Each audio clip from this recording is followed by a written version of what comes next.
The first time I noticed something was wrong with my family, I was 7 years old, standing in the hallway outside my parents' bedroom at 2 in the morning, listening to my father cry. Not the quiet kind of crying that adults do when they think nobody can hear them. This was something else. Low, rhythmic, almost like a chant. My mother's voice was layered underneath it, soft and patient, the way she sounded when she was calming me down after a bad dream. I pressed my ear against the door and heard her say, very clearly, "You have to stop thinking about it. It is done. There is nothing left to find." I went back to bed. I told myself it was a dream. Children are very good at telling themselves things. We lived in a 2-story house on the edge of a quiet neighborhood in a small town where everybody knew everybody and nobody talked about anything real. My father worked at the county office processing land records. My mother taught 3rd grade. My grandmother lived with us in the room at the end of the hall, the one with the window that faced the backyard. The window she kept covered with a heavy wool blanket, even in summer. She told me once that the light gave her a headache. She told me a lot of things that I believed completely, because she was my grandmother, and grandmothers do not lie. Except mine did. I did not understand that for a very long time. Growing up in that house had a particular texture to it. There was love there, real love, the kind that shows up in packed lunches and birthday cakes, and a father who drove 40 minutes in a snowstorm to pick you up from a friend's house because you were scared. I want to be honest about that because it matters. The horror of what I eventually found out is not that my family did not love me. The horror is that they loved me so much, and they were still capable of what they did. My grandmother had a wooden box under her bed. I found it when I was 9, during a game of hide-and-seek with my cousin Priya. I had crawled under the bed in the dark, and my hand found the edge of it before my eyes did. It was about the size of a shoebox, maybe a little longer, and it was locked with a small padlock the color of rust. I remember thinking it looked old, in a way that had nothing to do with how long it had existed. Some things look old because of time. That box looked old because of weight. I asked my grandmother about it that evening while she was combing her hair. She looked at me in the mirror for a moment before she answered, and in that moment something moved behind her eyes. Not fear exactly, more like calculation. "Old letters," she said, "from before you were born. Nothing interesting." I believed her. I went back to playing. I am 31 years old now, and I have not been able to look at a locked box without feeling something cold move through my chest ever since I learned what was actually inside it. The first real crack in the story appeared when I was 16. My uncle, my father's younger brother, came to visit from out of town. He was the kind of man who existed at the edges of family gatherings, always holding a drink, always looking slightly displaced, like someone who had been invited to the wrong party and was too polite to leave. My parents treated him with a very specific kind of careful warmth that I had noticed but never named. The way you treat someone you owe something to. The way you treat someone who knows something. He and my father were in the garage for a long time that evening, and when they came back inside, my uncle's eyes were red. My father looked like he had been running, although he had clearly not been running. My mother watched both of them from the kitchen doorway, and her face was absolutely blank. Later that night, I heard them arguing. My parents and my uncle, all 3 of them, in the living room after they thought I was asleep. I sat at the top of the stairs in the dark, the way teenagers do. "It was 20 years ago," my father said. "You have to let it stay there." "I am not the one bringing it up," my uncle said. "She is getting older. She is going to start talking. You know how she gets when she gets older." She told the neighbors about the well. Silence. "The well is not the problem," my mother said. Her voice was completely flat. The well is just a well. Then why did you fill it in? Another silence, longer this time. I sat at the top of the stairs with my heart making a very strange sound in my ears, and I thought about the covered-up circle of dirt in our backyard that my parents had always told me was because of a tree they had cut down before I was born. I had never questioned it. Why would I? It was a reasonable explanation. It looked like exactly what they said it was. That is the thing about growing up inside a lie. It is not that you are stupid. It is that the lie is built into the architecture of everything you know. You cannot see the door because you have been taught to see a wall. I did not sleep that night. I lay in my bed and I took out all the small, strange memories I had collected over the years, the ones I had filed away and forgotten. And I looked at them again in the dark. My father crying, the locked box, the covered window in my grandmother's room, the way certain conversations stopped when I entered a room, the photograph I had found once in my mother's drawer, a photograph of a girl about my age that I had asked about and been told was a cousin I had never met, a cousin who, when I later asked about her at a family gathering, nobody seemed to remember existing. I built the shape of something that night without knowing what it was. It was like looking at a shadow on the wall and knowing it belongs to something large without being able to see the thing itself. I did not ask questions. I want to explain why, because I think people who have not grown up in families like mine do not always understand the silence. It was not just fear, although there was fear. It was something more complicated. When you love people, and those people are all you have, you protect the version of them that you can live with. You protect it instinctively, the way your body protects you from pain. You look away, you find other explanations. You decide you misheard. The alternative is a door that, once opened, cannot be closed. And some part of you knows that, even when you are 16 and sitting at the top of the stairs in the dark. So I looked away. For 10 years, I looked away. My grandmother died when I was 26.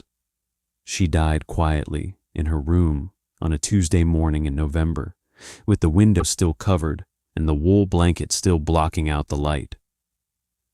My father found her when he brought her morning tea. He sat outside her room on the hallway floor and did not move for a long time, and I sat with him and held his hand, and it was one of the most real moments I have ever had with him. We cleaned out her room over the following week, and we found the box. My father picked it up, and his hands went very still. My mother, standing in the doorway, said his name once, quietly, like a warning or a question. He did not look at her. He turned the box over in his hands. "Do you have the key?" I asked. "I know where it is," he said. He did not open the box that day, or the next. It sat on the kitchen counter for 3 days, and nobody talked about it, and I watched it the way you watch something you already know is going to change you. On the 4th day, my parents sat me down at the kitchen table. My father had the box in front of him. His hands were flat on the table on either side of it, not touching it, like it was something that needed to be contained.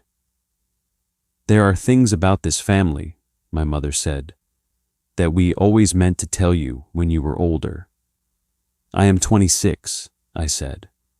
"I know," she said. She looked at my father. He opened the box. Inside was a collection of documents, old photographs, and a small notebook with a cracked leather cover. The photographs were what undid me first. They were of a child, a girl, maybe 4 or 5 years old, with my father's eyes and my grandmother's mouth, standing in the backyard of a house I recognized as the house I grew up in front of what appeared to be a well. "Who is she?" I asked, although some part of me already knew. My father's voice, when he answered, was the voice of someone who had been carrying something for a very long time and had finally, with enormous relief and enormous grief, set it down. "Her name was Mina," he said. "She was your aunt, my sister." I looked at my mother. She was looking at her hands. What happened to her? The story that came out over the next 2 hours was not a single thing. It was many things layered on top of each other. The way trauma is, the way family secrets are, each layer placed down carefully to cover the one before it, until the original thing is buried so deep that the people doing the burying have almost convinced themselves it is not there. Mina had been born 3 years before my father, which would have made her the eldest child, the first grandchild, the one my grandmother had been most afraid for and most proud of. She had been, by all accounts, a bright and strange little girl who talked too much and asked too many questions and climbed things she was told not to climb. She had fallen into the well when she was 5 years old. She had fallen, and my grandparents had not called for help immediately. Not because they did not love her, because of something else, something that took me a long time to understand even after my father explained it. Something rooted in a specific kind of fear that existed in small communities in certain decades, a fear of questions, of investigations, of outsiders looking too closely at a family that had things it did not want looked at closely. My grandfather, who died before I was born and whom I knew only through photographs in which he looked perfectly ordinary, had been involved in something. Land dealings, my father said carefully. Transactions that were not legal, records that had been altered at the county office in the years before my father started working there himself.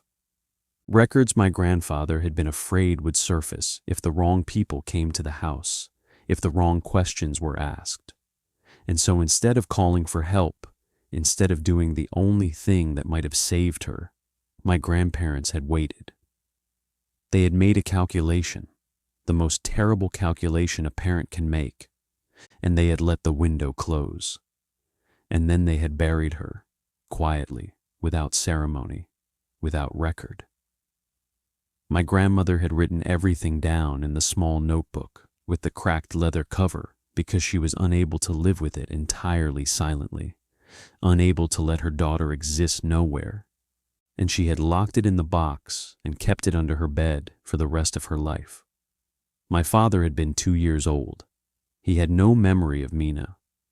He had been told about her when he was a teenager, told in the same flat voice my mother had used at the top of the stairs, told with the clear expectation that the telling was also a sealing, that knowing was the same as inheriting the silence. He had never spoken about it to anyone except my mother, and she had loved him enough, or trusted him enough, or feared the alternative enough to keep it too. The well in the backyard, the well they filled in before I was born.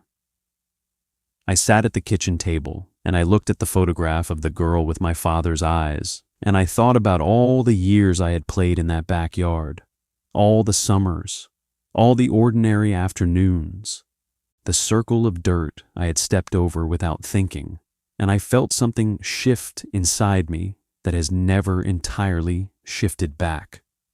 This is the part that is hardest to explain to people who have not been through something like it. You would expect rage. You would expect clarity, some clean, bright line between before and after. A simple story where the secret is bad, and the people who kept it are bad, and you walk away into a better life. But it is not like that. It is not like that at all. My father was not a bad man. He was a man who had been given something monstrous when he was 14 years old and told to carry it, and he had carried it. And the carrying had cost him things I could see now, if I looked back at his life with the right eyes. The drinking he had quietly done for years, and then quietly stopped. The way he sometimes sat in the backyard in the evening and looked at nothing. The crying I had heard when I was 7 years old. My grandmother was not a simple villain. She was a woman who had made an impossible choice and had lived inside it for 60 years, covering the window, locking the box, writing the name of her dead daughter in a cracked leather notebook because she could not allow her to be nowhere. And yet a child had died in a well, and nobody had come for her, and the people responsible had gone to work and cooked dinner and taught third grade and processed land records and packed lunches and driven 40 minutes in a snowstorm and done all the things that ordinary loving people do. And underneath all of it, underneath every single ordinary day, there was a girl with my father's eyes who had no grave and no record and no name in the family that claimed her. I drove home that night and sat in my apartment for a long time without turning on the lights. I have spent the 5 years since then trying to work out what you do with something like this, what the right thing is, whether there is a right thing. My father asked me not to go to anyone official, not because of the land records, which are so old now as to be essentially meaningless, but because he is 63 years old and he has carried this long enough, and he is afraid that going forward means going back through all of it again, in public, in daylight, in a way he cannot control. I understand that. I also understand that Mina existed, that she was real, that she deserves more than a locked box and a covered window and a circle of dirt in a backyard where her niece played for 20 years without knowing her name. I have been to the backyard twice since my father told me, once in the daytime and once at night. Both times I stood at the edge of where the well used to be, and I tried to find something to say, some words that would be right. But there are no right words for this. There is just the standing there, and the knowing, and the understanding that the people you love most in the world are capable of containing things you cannot imagine, and that you will love them anyway, which is its own kind of horror, quiet and permanent and entirely ordinary. The notebook is in my apartment now. My father gave it to me. He said he thought Mina should be with someone who would not lock her away. I read it sometimes. My grandmother's handwriting was very small and very precise, and she wrote about Mina the way you write about someone you have been forbidden to grieve out loud, with enormous care, with enormous restraint, and here and there, in the margins, in a hand that is slightly less controlled, slightly more desperate, words that broke through the restraint anyway. I miss her every single day. I think about what it means to miss someone for 60 years in silence, to set the table every morning in the same house where it happened, to teach other people's children to read, to cover the window so the light does not come in. I think about what it means to be the family of someone like that, to be made of that silence without knowing it, to carry weight you cannot name because you do not know it is there. My cousin Priya, the one I used to play hide and seek with, does not know.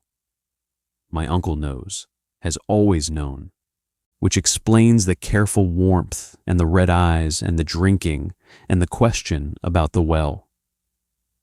There are others in the extended family who carry small pieces of it, half rumors and old whispers, without knowing what they are pieces of. I have not told anyone except my therapist, who has been very patient with me. I do not know if I will ever do anything official. I do not know if the right thing and the kind thing are the same thing in a situation like this, or if they ever can be. I do not know if Mina would want justice or peace or simply to be remembered, and I find myself talking to her sometimes, in my head, asking her what she wants, which is probably something I should mention to my therapist. What I know is this: I grew up in a house full of love, and the love was real. And I grew up in a house full of secrets, and the secrets were real, and both of these things are true at the same time, and they will always be true at the same time. And that is the thing about family that nobody warns you about when you are small. Not the extraordinary darkness, not the locked boxes and covered windows and circles of dirt. Just the fact that love and the worst possible thing can live in the same house, on the same hallway, behind the same door, and you can grow up walking past both every single day and never know that you are doing it until one afternoon at a kitchen table when your father opens a box with shaking hands and says a name you have never heard before, and something in the air in the room changes, and you understand that you have been living inside a story that started long before you were born, and that the story is yours now, whether you want it or not. Her name was Mina. She was 5 years old. She had my father's eyes. Okay, now we start our second story. My mother kept a room locked for 11 years and told us it was full of old furniture. We believed her because there was no reason not to. Families have storage rooms. Families have clutter they do not want to deal with. Families have doors that stay closed, and the closed doors are not always hiding anything except the ordinary accumulation of a life. I was 8 years old when I first noticed the room, 12 when I started to find it strange, 19 when I left for college, and 29 when I finally understood what was behind it. The room was on the ground floor of our house, between the kitchen and the back entrance. A small, unremarkable door painted the same off-white as the rest of the walls. My mother had a key that she kept on a separate ring from her regular keys, a plain silver key with nothing distinctive about it, and I saw her use it exactly twice in my childhood. Both times she went in and came out within a few minutes, and both times she had the expression on her face that I came to associate with tasks that needed to be completed regardless of how you felt about completing them. Practical, closed off, moving forward. I asked about the room once when I was around 10. She said furniture, some of my grandmother's old things, nothing I would be interested in. The way she said it was not unkind. It was simply final. There is a particular tone that certain mothers have, a tone that is not a raised voice and is not a threat and is somehow more effectively silencing than either of those things. My mother had mastered it. I did not ask again. My father, when I tried him later the same week, said he thought there were some old chairs and boxes in there, things from before they were married, nothing interesting. He said it with the mild, distracted certainty of someone who genuinely believes what he is saying, and I remember thinking, even at 10 years old, that there was something slightly off about that certainty. Too smooth, too ready. I filed it away and went back to being a child, which is the only reasonable response when you are a child and the adults in your life present you with a wall. We were not, by any visible measure, an unusual family. My parents had been married for 6 years before I was born. My father ran a small accounting firm with 2 other partners. My mother had worked as a nurse before she had me and had not gone back to it, which she described as a choice, and which I now understand was more complicated than that. We had a house in a neighborhood where the houses all looked slightly like each other, a garden my father maintained with a kind of focused pleasure that seemed to be the only purely recreational thing in his life, a dog for a few years, and then no dog, the ordinary scaffolding of an ordinary life. My brother Siddharth was born when I was 4, and he was the kind of child who made a room feel louder simply by being in it. He laughed easily, cried easily, got into trouble easily, and was forgiven easily. My parents were different with him than they were with me, in ways that I spent years interpreting as favoritism before I understood that it was actually something else entirely. They were lighter with him, less watchful, less tightly held. With me there was always a slight tension, something just barely present in the way my mother looked at me, sometimes when she thought I was not looking. The way my father sometimes started to say something and then didn't. I thought I was imagining it for a very long time.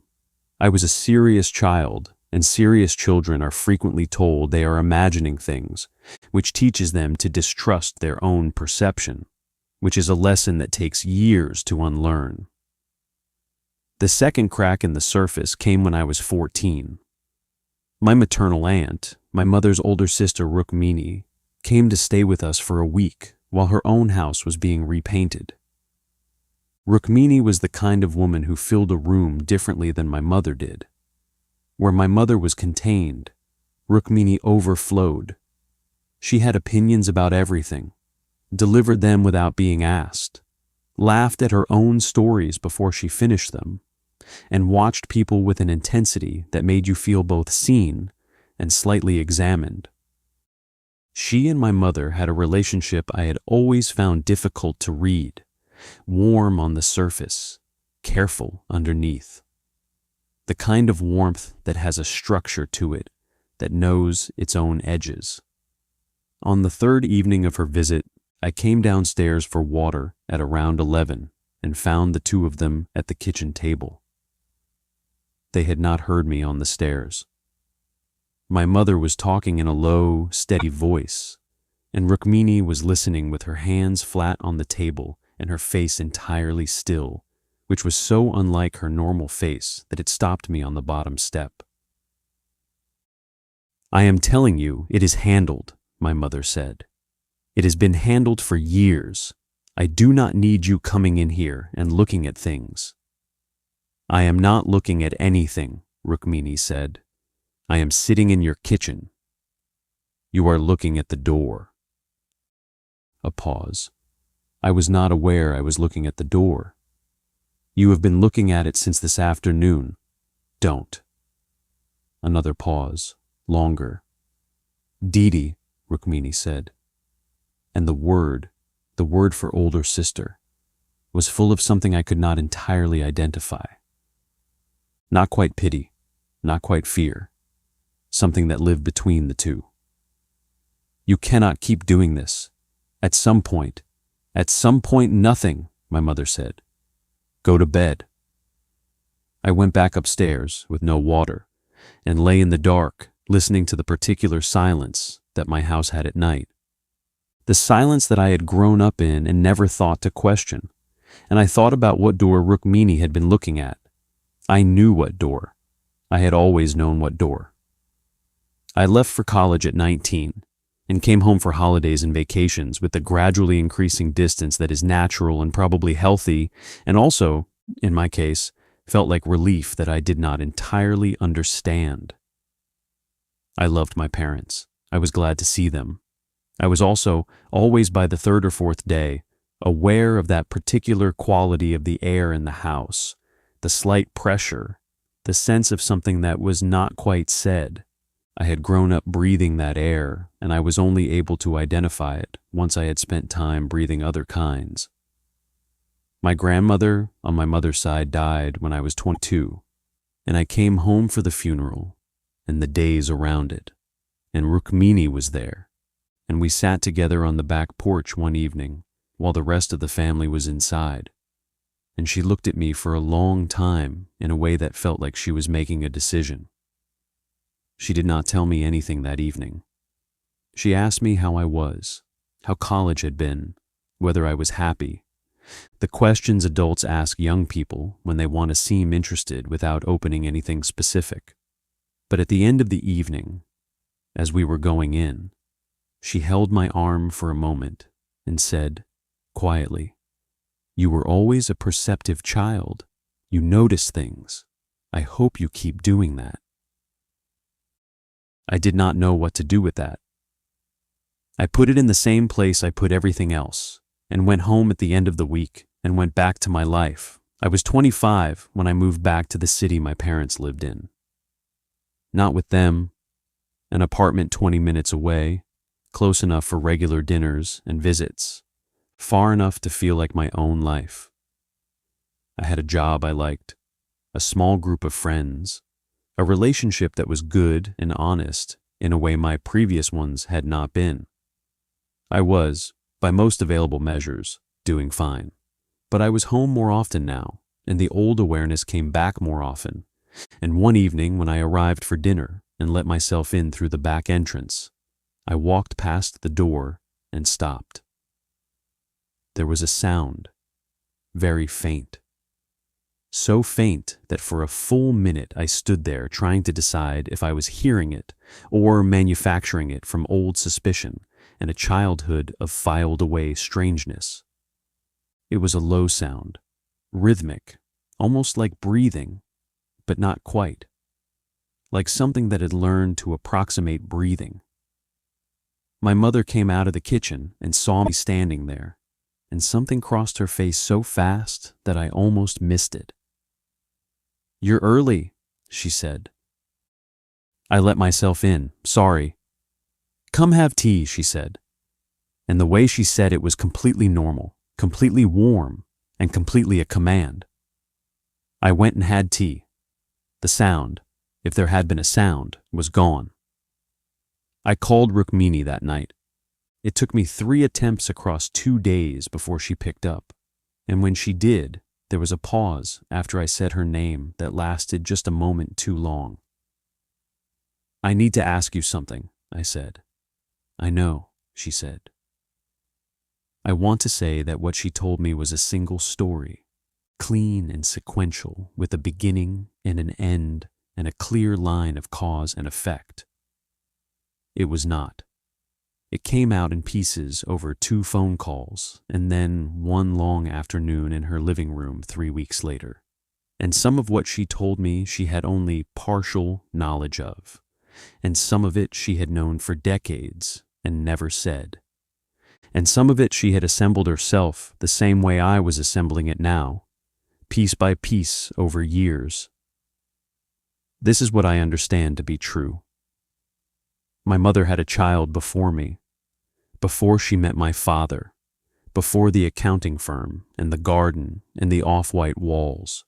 Before the life I had been born into, my mother had been 22 years old and in a relationship with a man who was not my father, and she had become pregnant, and she had not terminated the pregnancy because of a combination of factors that Rukmini described carefully and without judgment: family pressure, her own uncertainty, a belief at 22 that the relationship could be made into something it ultimately was not. The child was a boy.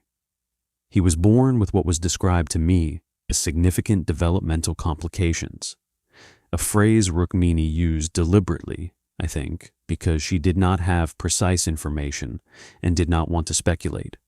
He had required from birth a level of care that was beyond what my mother could provide on her own at 22, and the relationship with his father had collapsed within months of the birth, and my mother had gone back to live with my grandparents. He lived with them for the first 2 years of his life. My grandmother had been the primary caregiver. My mother had been present, but had, by Rukmini's account, struggled in ways that were not uncommon for someone in that situation, and were also not well supported by anyone around her. When my mother met my father, she had been 24. He had known about the child. Rukmini was clear about this. My father had known. They had had, according to what Rukmini understood, a serious conversation about what the future would look like. And the future they had agreed on was one where my mother's son continued to live with my grandparents, cared for primarily by my grandmother, and was not a regular part of my mother's daily life. It was not, Rukmini said carefully, that he was abandoned. He was cared for. My grandmother had loved him with the fierce, uncomplicated love she seemed to have for children that others found difficult to love. He had been fed and clothed and held and spoken to.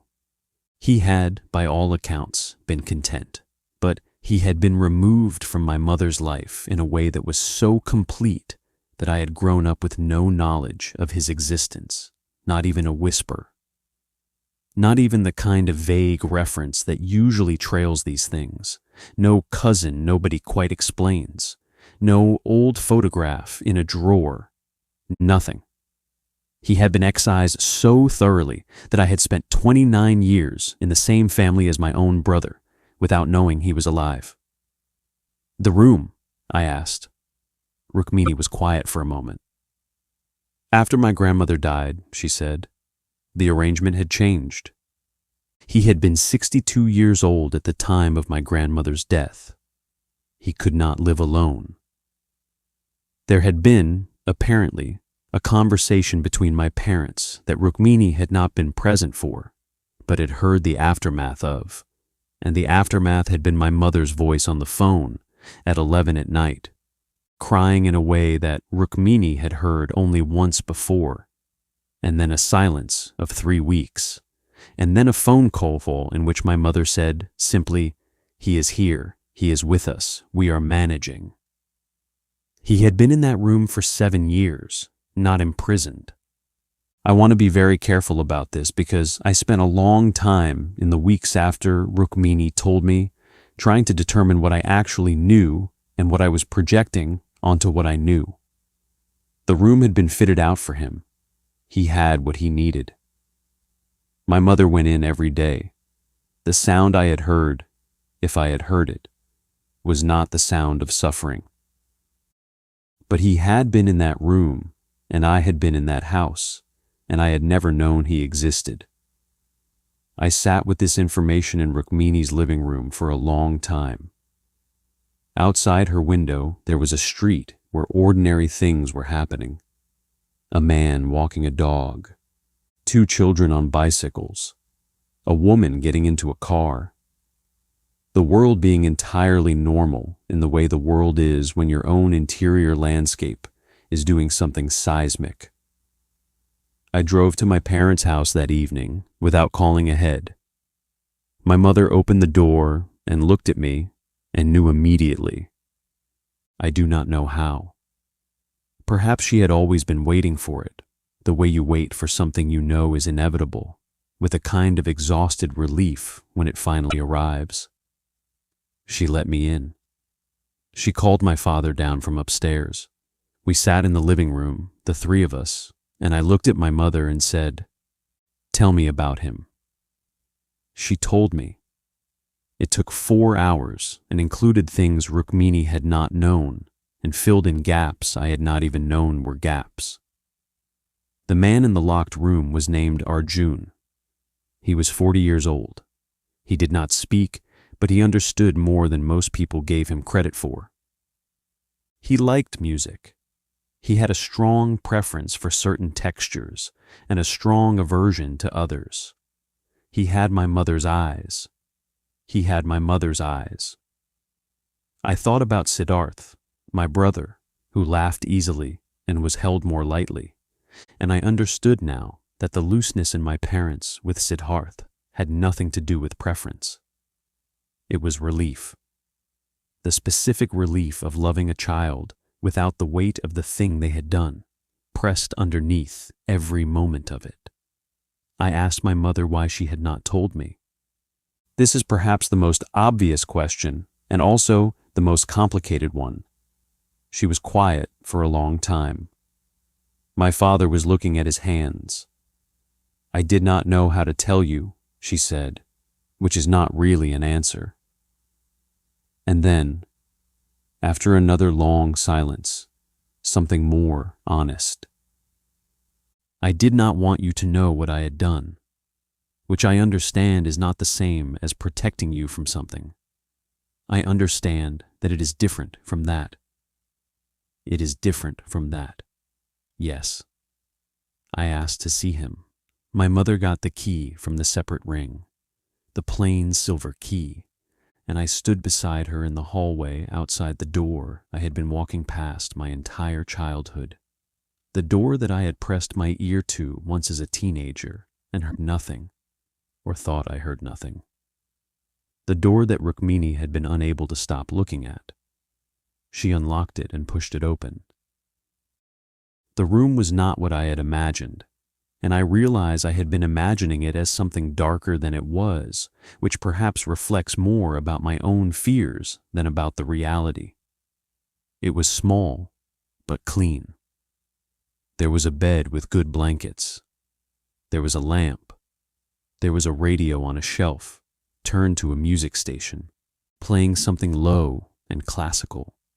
There was a photograph on the wall of my grandmother, a large one in a plain frame, and I understood then what she had been to him, and I felt the grief of her absence in that room more sharply than I had felt it at her funeral. He was sitting on the bed when we came in. He looked up when the door opened. He had my mother's eyes.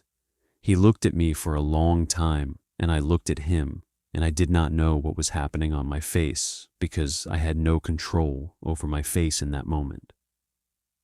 And then he made a sound, a low, uncertain sound, and reached out one hand toward me, not quite far enough to touch, just extended, just offered. I stepped forward and took his hand. My mother made a sound behind me that I have never been able to find words for and do not expect to. It has been 2 years since that evening. I am not going to tell you that everything resolved itself into something clean, or that the right thing became obvious, or that love conquered the facts of what happened. None of those things are true.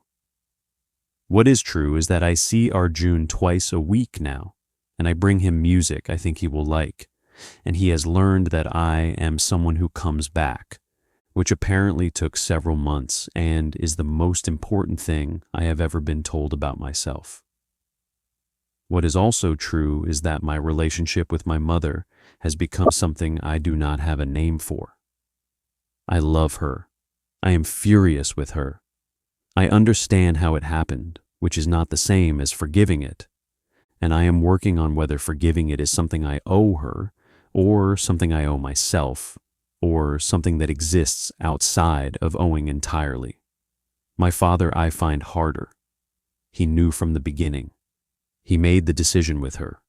He maintained the silence for 29 years and watched me grow up in that house and never said a word. When I try to understand it, I get to a certain depth, and then I hit something I cannot get past, which is that he looked at me, his daughter, every day of my life, and chose the version of himself I would know. Siddharth does not know yet. I am trying to decide how to tell him, or whether the telling is mine to do. There is no version of this that does not break something. I have accepted that. There is a thing that happens when you discover a secret like this in the middle of your adult life. People expect it to rewrite your childhood, to make everything that was good feel false. And it does change it. I will not pretend otherwise. But it is not as simple as cancellation. My childhood was what it was. My parents loved me in the ways they were capable of, and the ways they were not capable of are now visible to me. But the love was not performance. It was real. They were also people who put a man in a room and kept him there for 7 years and told their daughter the room was full of furniture. Both of these things are true. Both of these things are going to be true for the rest of my life, and I am learning to hold them at the same time, which is less like healing and more like a specific kind of permanent adjustment, the way your body adjusts to carrying something heavy until you no longer notice the weight, except you always notice the weight.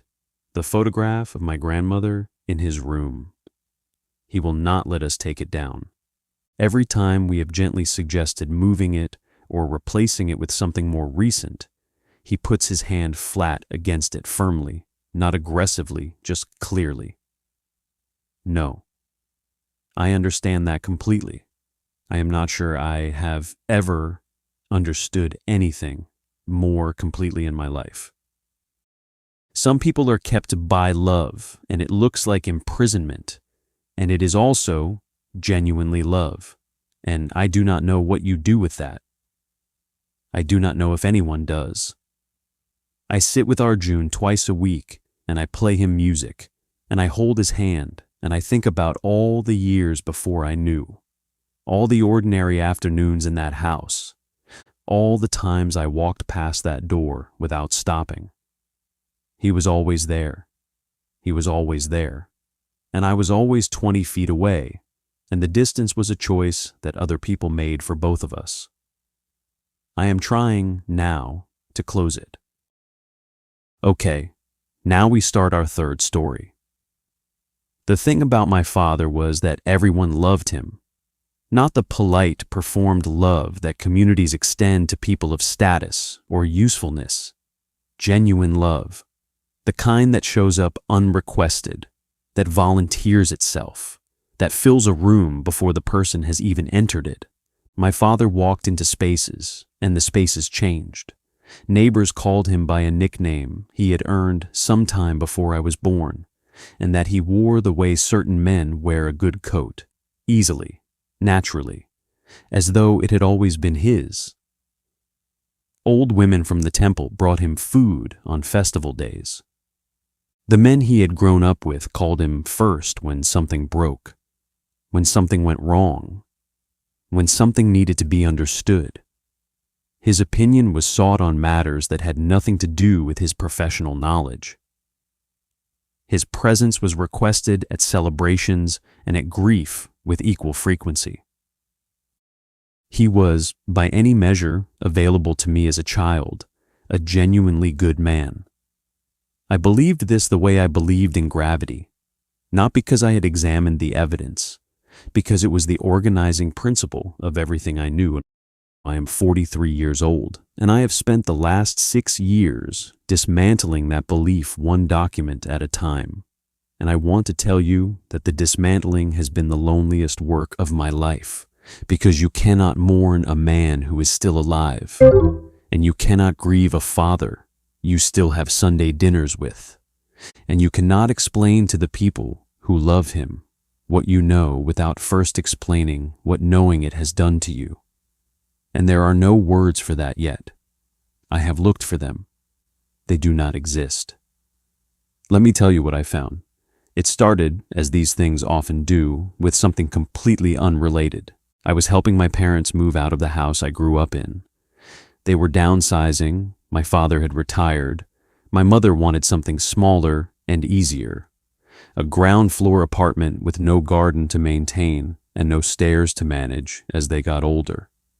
Reasonable, practical, the kind of decision that belongs entirely to ordinary life. I was boxing up my father's study when I found the envelope. It was at the back of the lowest drawer of his desk, underneath a stack of old professional journals, underneath a folder of tax documents from the early 90s, in the place where things go that are not discarded and not displayed. The specific place that means kept deliberately and kept hidden. A brown envelope, letter-sized, sealed, and then the seal broken and resealed imperfectly, the kind of imperfection that happens when you open something and close it and open it and close it many times over many years. My father was downstairs. I could hear him talking to my mother, the low, steady sound of their conversation, the particular music of 40 years of marriage. I put the envelope in my bag. I do not entirely know why. I did not make a decision exactly. My hand made a decision, and my brain followed it, which is how certain things happen. The things you cannot fully claim as choices because they emerge from somewhere below choice. I took it home. I put it on my kitchen table. I made tea. I sat across from it for a while in the way you sit across from something you know is going to cost you. I opened it. Inside was a set of photographs and a letter. The letter was handwritten on plain paper in handwriting I did not recognize, and it was dated 28 years ago, which would have made me 15 at the time of writing, which would have made my father 41. I read the letter first. I'm going to try to explain what the letter said without reproducing its specific details, because the specific details belong to someone who is still alive and who did not choose to have this told. And that matters to me even now, even knowing what I know. The letter was from a woman. The letter was written to my father. The letter was not about their relationship, although their relationship was implicit in every line of it. The letter was about a specific event, a specific night, a specific thing that had happened involving my father and a decision he had made. The decision had ended someone's life, not directly, not in the way that would register in a legal sense, which is part of why it had never registered anywhere official.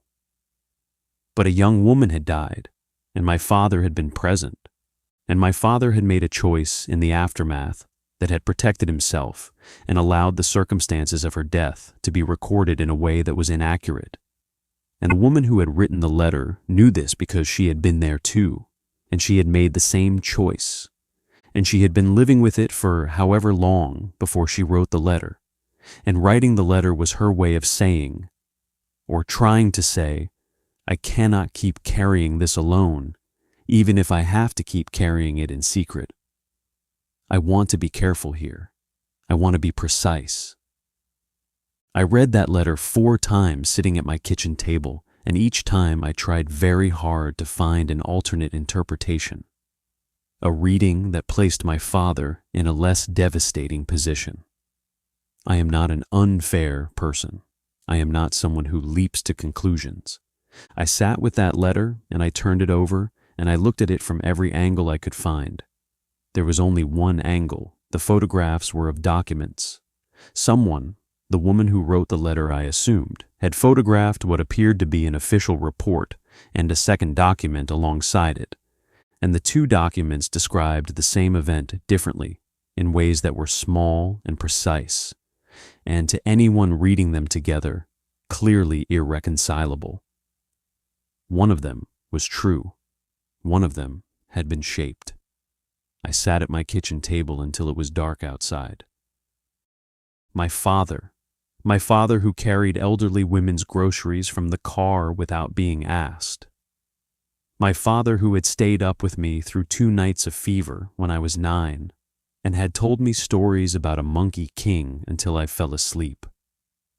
My father who cried at weddings and laughed at himself and apologized when he was wrong and was wrong infrequently. My father who had coached youth cricket for 11 years and been thanked in the wedding speeches of men who were boys when he coached them. My father who prayed every morning for 15 minutes in a room I was not allowed to disturb him in, which I had always interpreted as devotion, which I was now reinterpreting as something else, as the ongoing negotiation of a man with whatever he believed was watching. I called my closest friend, Nalini, who has known me since we were 8 years old and who knows how to listen without trying to solve things. I talked for a long time and she listened, and at the end she said, "What are you going to do?" And I said, "I do not know." And she said, "Whatever you do, make sure it is yours, not his, not your mother's, yours." I have thought about that a lot. The young woman who had died was named in the letter, only by a first name, Sunita. She had been 23 at the time of her death. She had been, based on the context of the letter, known to my father professionally. The circumstances of her death had been recorded as an accident, a fall, a night that had gone wrong in a way that was no one's fault. The letter implied, carefully and obliquely, that this recording was not accurate, that there had been people present who should have been noted, that there had been a sequence of events that was different from the official account, that my father had been among the people who had ensured the official account took the shape it took. She had been 23. She had a family somewhere who had been told a story about how their daughter died and had lived inside that story for 28 years. I spent the next 3 weeks doing the kind of research that you do when you are trying to confirm something you desperately want to be wrong about. I looked for records, old news accounts, anything that would put the name Sunita and the rough date and location together. It took longer than I expected, and what I eventually found was brief. A small notice in a regional paper's archives, the kind of notice that was published because it was required and not because anyone was interested. 32 words describing an accidental death and a name, Sunita Rajan, 23 years old, survived by her parents and a younger brother. I found the younger brother. I did not contact him. I need to tell you that clearly because I think about it constantly, the question of whether I should, whether I owe it to him, whether he has a right to know what I know, or whether knowing it would only replace one kind of pain with another. I found him. He is 51 years old. He lives in a city 4 hours from here. He has a family. He appears, from the very limited information available to me from outside his life, to be a person who has built something good.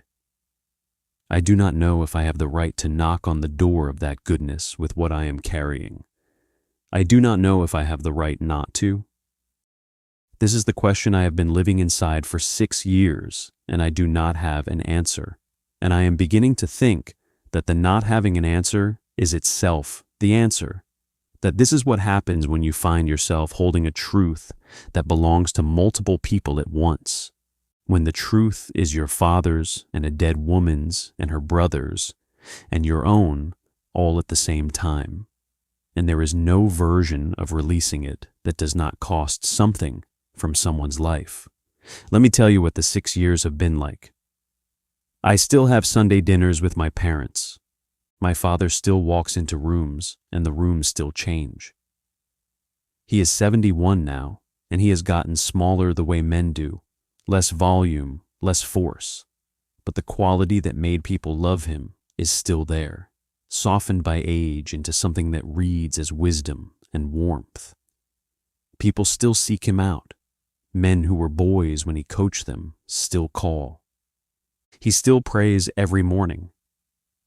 I sit across from him at the dinner table and I pass him the salt and I ask about his health and I listen to him tell stories I have heard before and I laugh at the right moments because the laughing is real, which is the thing that undoes me most.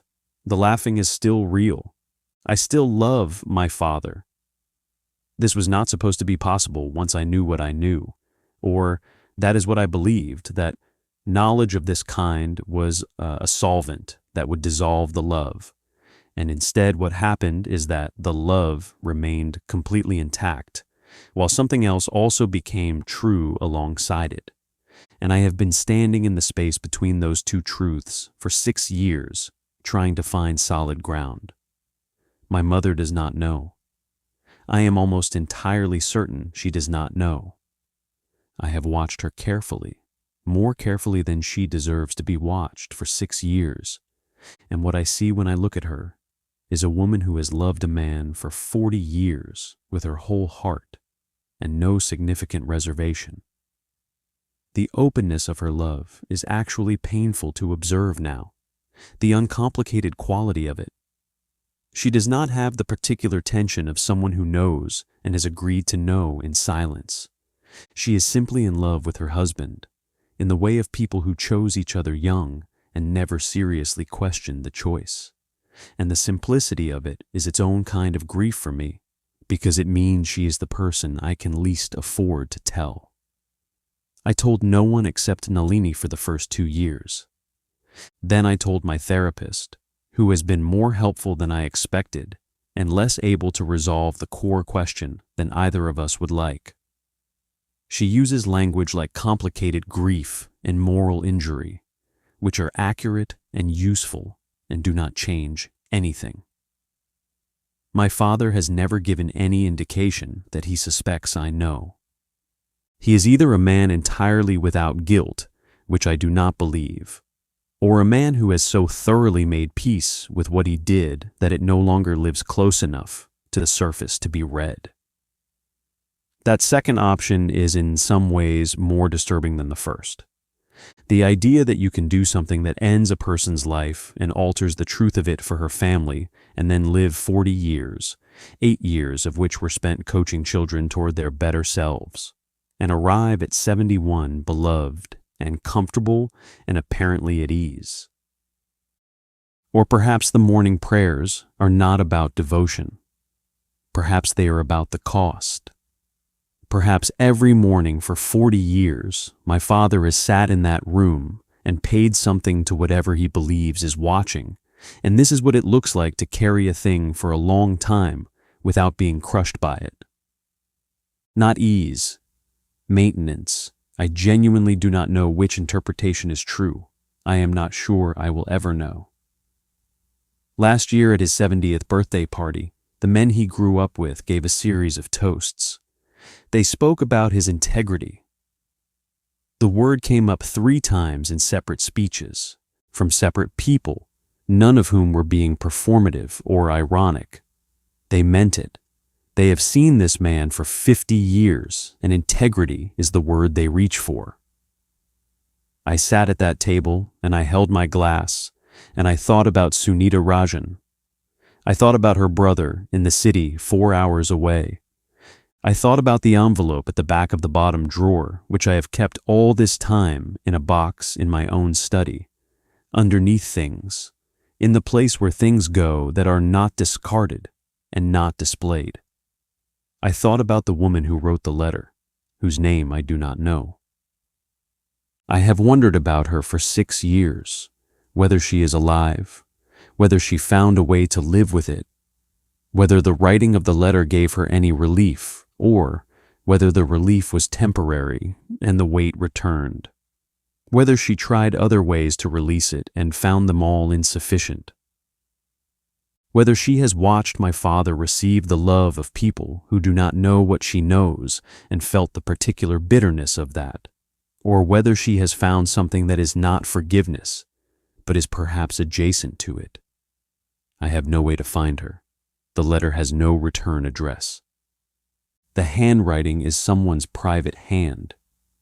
She is out there somewhere, if she is still alive, carrying the same thing I am carrying, and we will never speak about it, and this is one of the loneliest facts I know about my own life.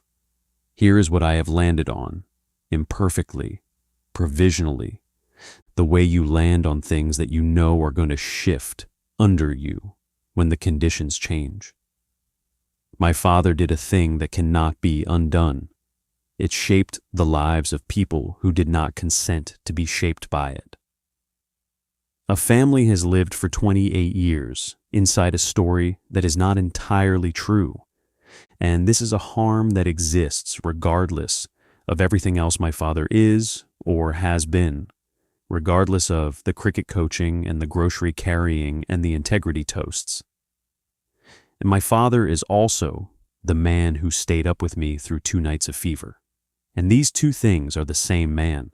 And I am his daughter, which means I am made partly of him, which means I am made partly of both things. And this is not a thought I have found any peace with, but it is a thought I have found a way to continue existing alongside. Sunita Rajan was 23 years old.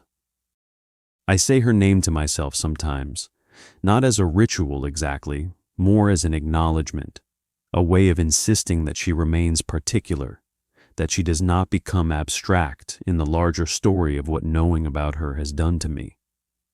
She is not a symbol of my father's failing, or a test of my ethics, or a weight in my ongoing calculation. She was a specific person who was 23 years old and had a family and a brother who grew up without her. Her brother is 51. I know his name. I know the city he lives in. I have written the beginning of a letter to him 6 times and deleted it 6 times. And on the 7th attempt, last autumn, I got further than I ever had before. 3 full paragraphs, careful and honest, and as kind as I could make something that is fundamentally unkind. And then I stopped and I held the cursor over the delete button for a long time, and I thought about Nalini saying, "Whatever you do, make sure it is yours." Is it mine to do? Is it his to know? Is the knowing a gift or a detonation? Is my hesitation about protecting him or protecting my father, or protecting my mother, or protecting the version of my childhood I can still halfway live in? These questions do not have clean answers. I have sat with each of them for long enough to know their shapes in the dark. I did not delete the 7th letter. It is still there, in a draft folder, waiting for me to decide. Some mornings I think I will send it. Some mornings I think the most honest thing I can do for Sunita Rajan is say her name and mean it, and let the rest of the people who are still living try to survive their lives. Some mornings I sit at my own kitchen table, the same one where I first read the letter 6 years ago, and I think about a 23-year-old woman and an official account and a bottom drawer, and I think about all the bottom drawers in all the houses where people are living ordinary lives on top of buried things, and I feel the full weight of what it means to belong to other people. We do not choose our families. We do not choose what they have done. We do not choose what we find in the bottom drawer on an ordinary afternoon when the light is coming in at a specific angle and our hand reaches for something without quite asking permission. We only choose what we do next. I have not chosen yet. My father will come for dinner on Sunday. He will walk through the door and the room will change. My mother will make the food she always makes, and he will praise it the way he always does, and I will pass him the salt, and he will tell a story I have heard before, and I will laugh at the right moment, and the laugh will be real. And in my study, in a box, underneath things, there is an envelope, and in a draft folder there is an unfinished letter to a man named Aryan Rajan, who lost his sister when he was 23 years old, and has never known, not entirely, not accurately, what the losing was. And I am his sister's secret, and I am my father's daughter, and I am trying every ordinary Sunday to figure out what a person does when those two things turn out to be the same person. Okay, now we start our 4th story. I was 37 years old when I found out that my mother had a twin. Not had, as in once had and lost. Has, present tense. A living woman, 64 years old, who shares my mother's face and my mother's hands, and, I would later learn, my mother's habit of pressing her thumb against her lower lip when she is thinking about something difficult. I found out from a hospital form. My mother had been admitted for a routine procedure, nothing serious, the kind of thing that requires paperwork and a next of kin and an emergency contact. And I was filling out the form at the nurse's station because my mother's hands were shaking too much from the medication they had given her, and I came to the section that asked about family medical history, and the nurse, a tired young woman who had clearly asked this question 10,000 times, said, "Any siblings, parents, children with significant cardiac history?" I said my mother was an only child. The nurse typed something and then paused and looked at her screen, and then looked at me with the careful expression of someone who has accidentally opened a door they were not supposed to open. She said, "That is interesting because we have a previous record for your mother from about 12 years ago, and the intake form from that time lists a sister." I looked at her. She looked at me. She said, "I am sorry, this is probably a data entry error. These things happen." I said, "What is the name?" She hesitated. I said, "Please." "Kamla," she said. The form lists a sister named Kamla. I stood at that nurse's station for a moment, with the pen still in my hand and the fluorescent lights doing what fluorescent lights do, flattening everything, making everyone look slightly like they are already somewhere else, and I thought about my mother in the room behind me, my mother who I had known for 37 years, my mother who I had believed completely, and I thought about the word sister and the name Kamla, and the 12 years that had passed since someone, my mother, presumably, had written that name on a form and then never spoken it. I finished filling out the paperwork. I went back into my mother's room. I sat with her until she was settled and comfortable, and the medication had made her drowsy, and I watched her face while she drifted, the face I had known my whole life, and I thought, who are you? Not unkindly, with genuine wondering. Who are you underneath the person I have believed you to be? My mother is a small woman, compact and precise, the kind of person who takes up exactly the space she intends to take up, and no more. She grew up in a village about 4 hours from the city where I was raised, moved to the city when she married my father, and built a life here with the focused determination of someone who has decided, consciously, that the life they are building is the only life there is. She does not talk about her childhood with any pleasure. She answers direct questions about it briefly and redirects the conversation. I had always interpreted this as the normal reluctance of someone who grew up poor and does not enjoy the reminder. I had never looked beneath that interpretation. My father had died 8 years before the hospital visit. He had been a quiet man, bookish, slightly removed from the practical management of daily life in a way that my mother had compensated for so seamlessly that it read as partnership rather than imbalance. I had loved him easily and somewhat abstractly, the way you love a person who is more presence than personality. He had never, as far as I could remember, mentioned a sister-in-law named Kamla. He had never mentioned in any form that my mother had a sibling. Neither had my mother's parents, who were both dead now, or the 2 or 3 elderly relatives from her village who came to my father's funeral and sat at the edge of everything and ate very little. The silence around Kamla was not a recent construction.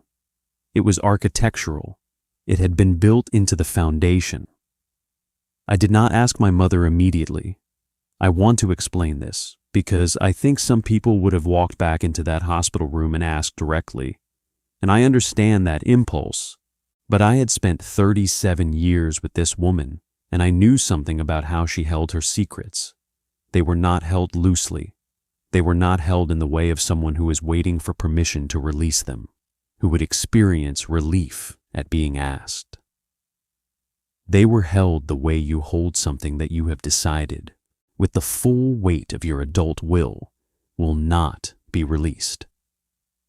Asking directly would have given her the opportunity to deny, and denial from my mother had a quality of finality that I had learned, over a lifetime, was not worth running into.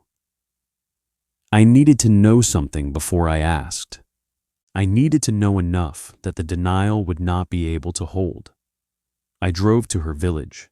I had been there twice in my childhood, and once as an adult for a distant relative's funeral, and each time the village had felt to me like a place that existed in a slightly different register than ordinary places. Too quiet, too self-contained, the way places feel when they have been keeping themselves company for a very long time.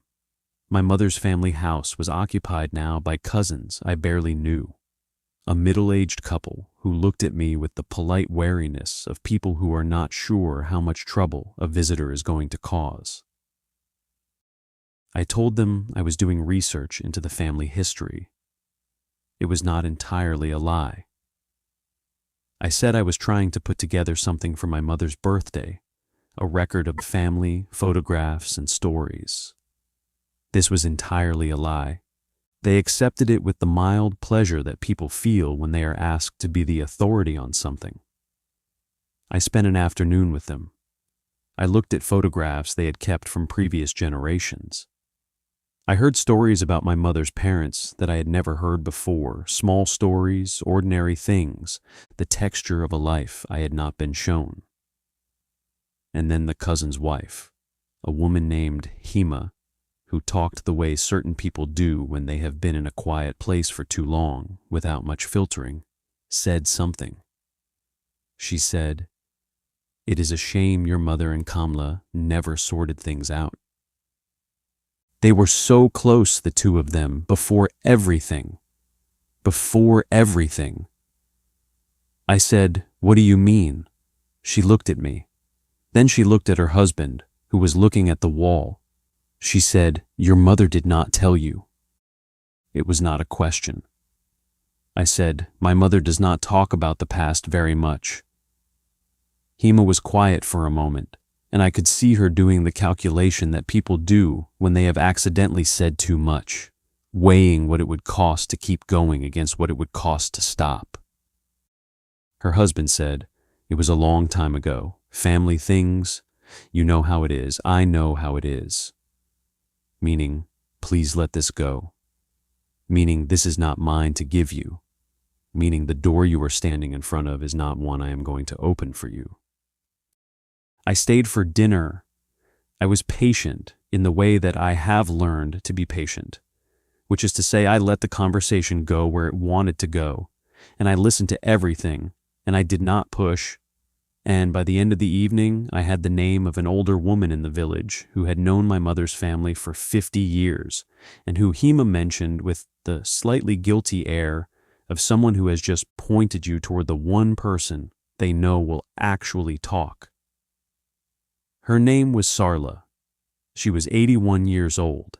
She lived 3 streets from my cousins in a house that had been slightly subsumed by its own garden.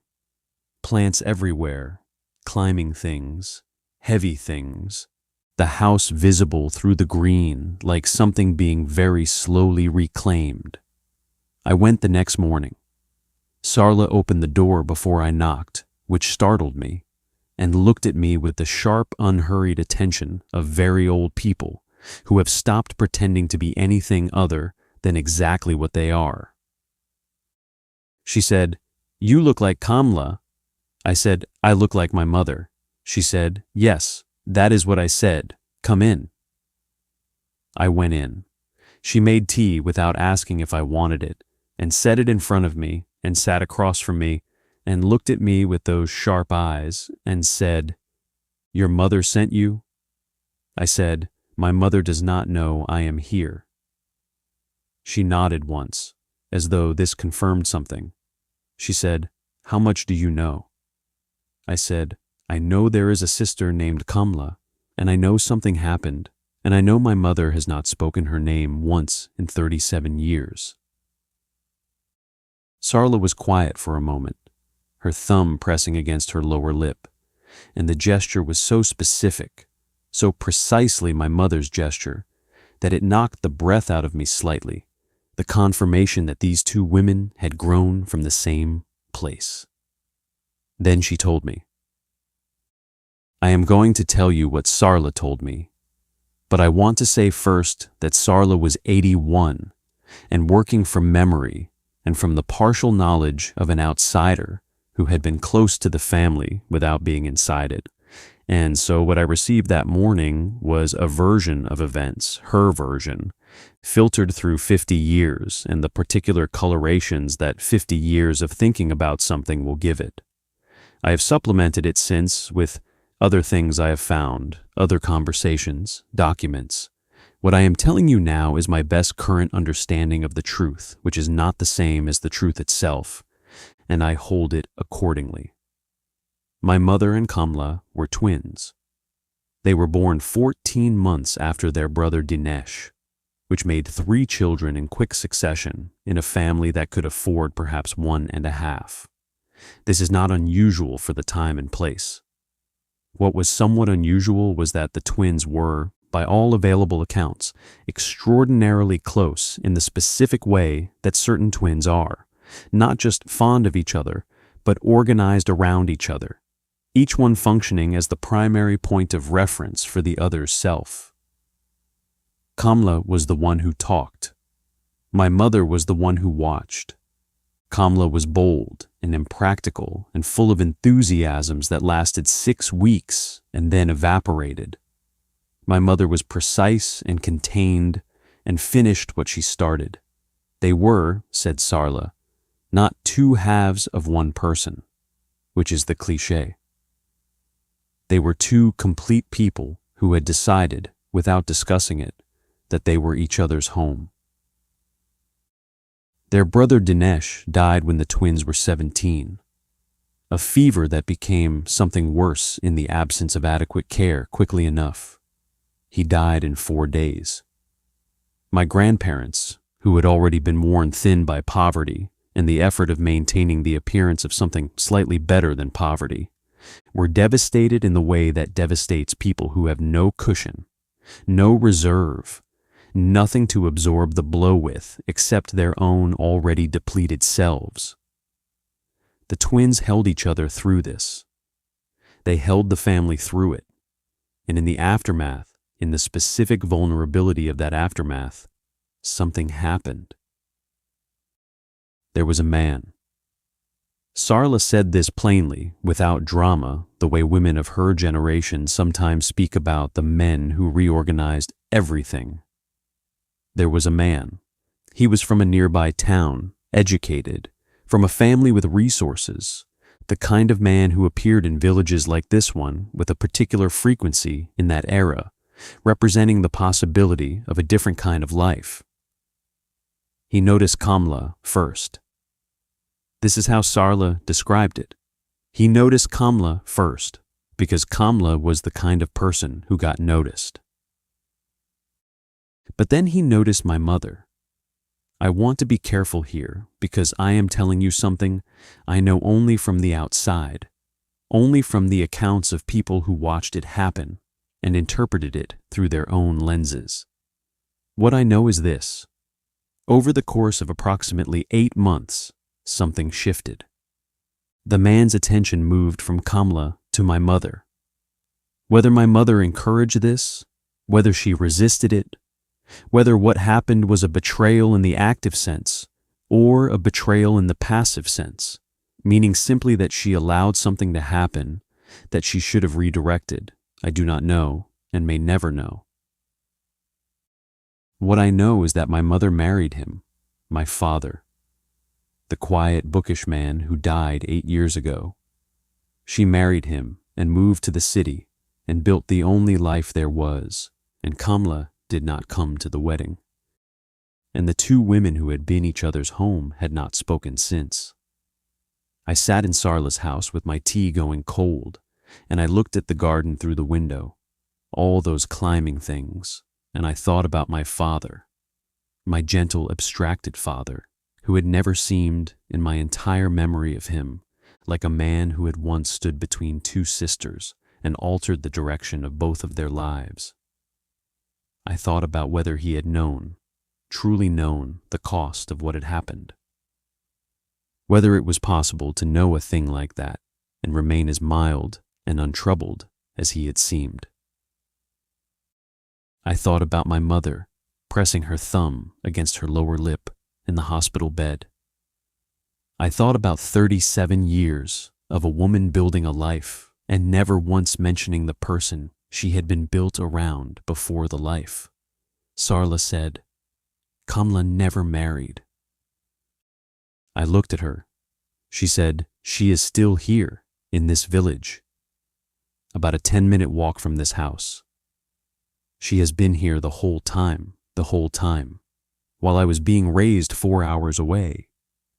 While my mother was making lunches and attending school meetings and pressing her thumb against her lip. While my father was being gentle and abstracted and then dying. While all of it. Kamla had been a 10-minute walk from this house. I asked Sarla if Kamla knew about me. Of course she knows about you, Sarla said. She knows everything. She watched from a distance the way you watch something you are not allowed to be part of.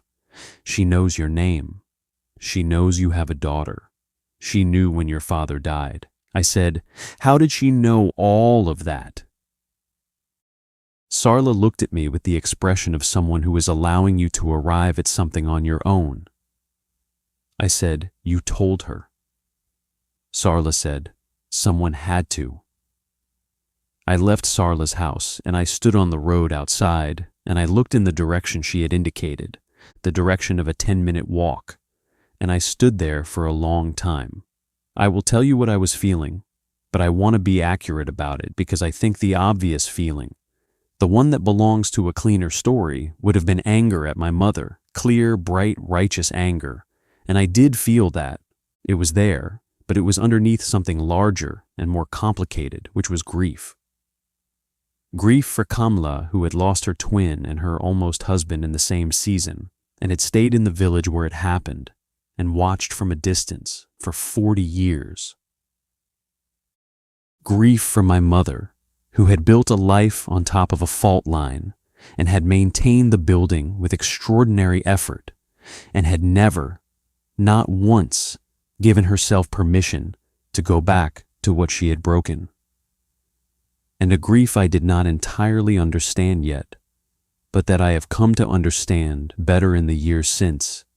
A grief for myself, for the version of my childhood that I now had to revise, for the aunt I had not had, for the parts of my mother I had been given, and the parts that had been in the village the whole time. A 10-minute walk from Sarla's house, living in the absence of something that had never been explained to me as an absence. I walked in the direction Sarla had indicated. I am not going to tell you what that meeting was like in detail because it belongs to Kamla, and some things belong to their participants and no one else. I will tell you that she opened the door and looked at me, and her face did the thing that faces do when they see something they have been waiting a long time to see.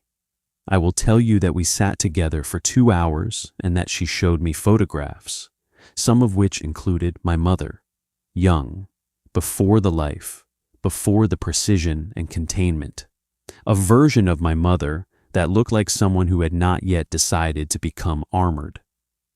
I will tell you that Kamla pressed her thumb against her lower lip when she was thinking about something difficult.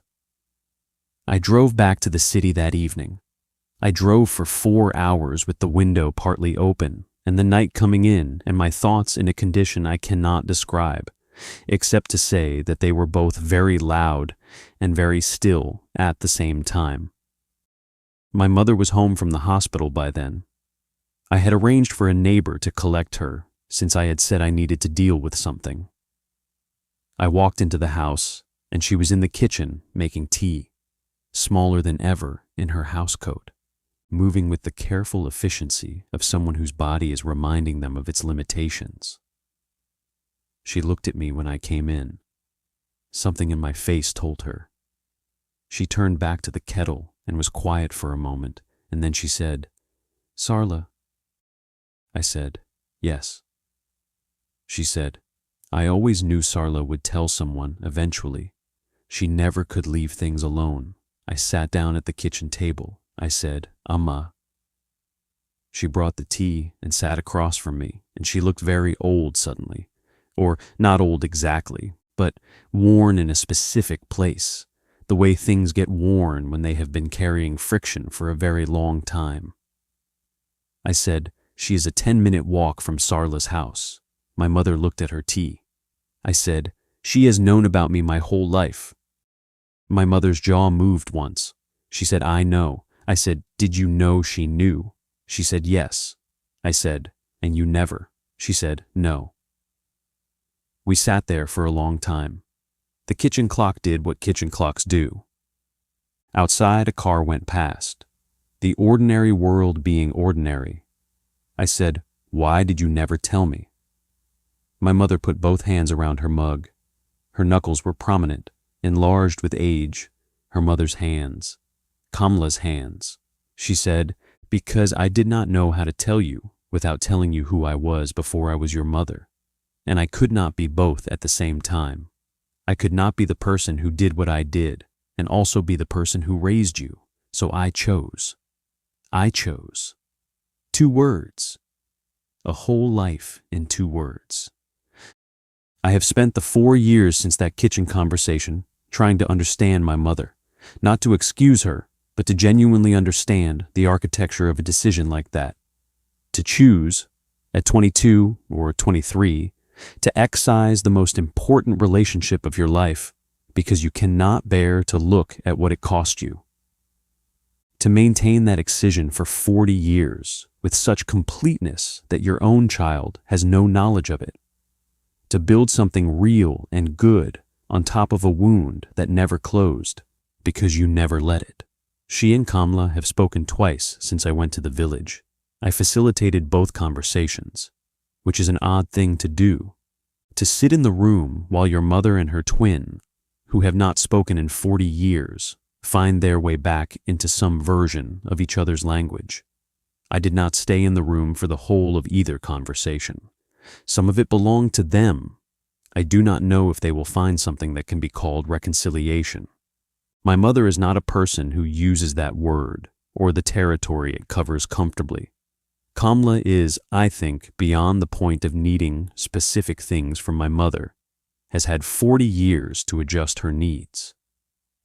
What they seem to be doing, tentatively, at the pace of very old damage that is being approached with appropriate care, is acknowledging that the other person exists, which sounds like very little and is actually enormous. My daughter, who is 14, knows she has a great aunt named Kamla. I told her without detail, simply that my mother had a sister she had lost touch with for a long time, and that we had found her again. My daughter accepted this with the equanimity of teenagers who have not yet accumulated enough life to understand how much work a sentence like that contains.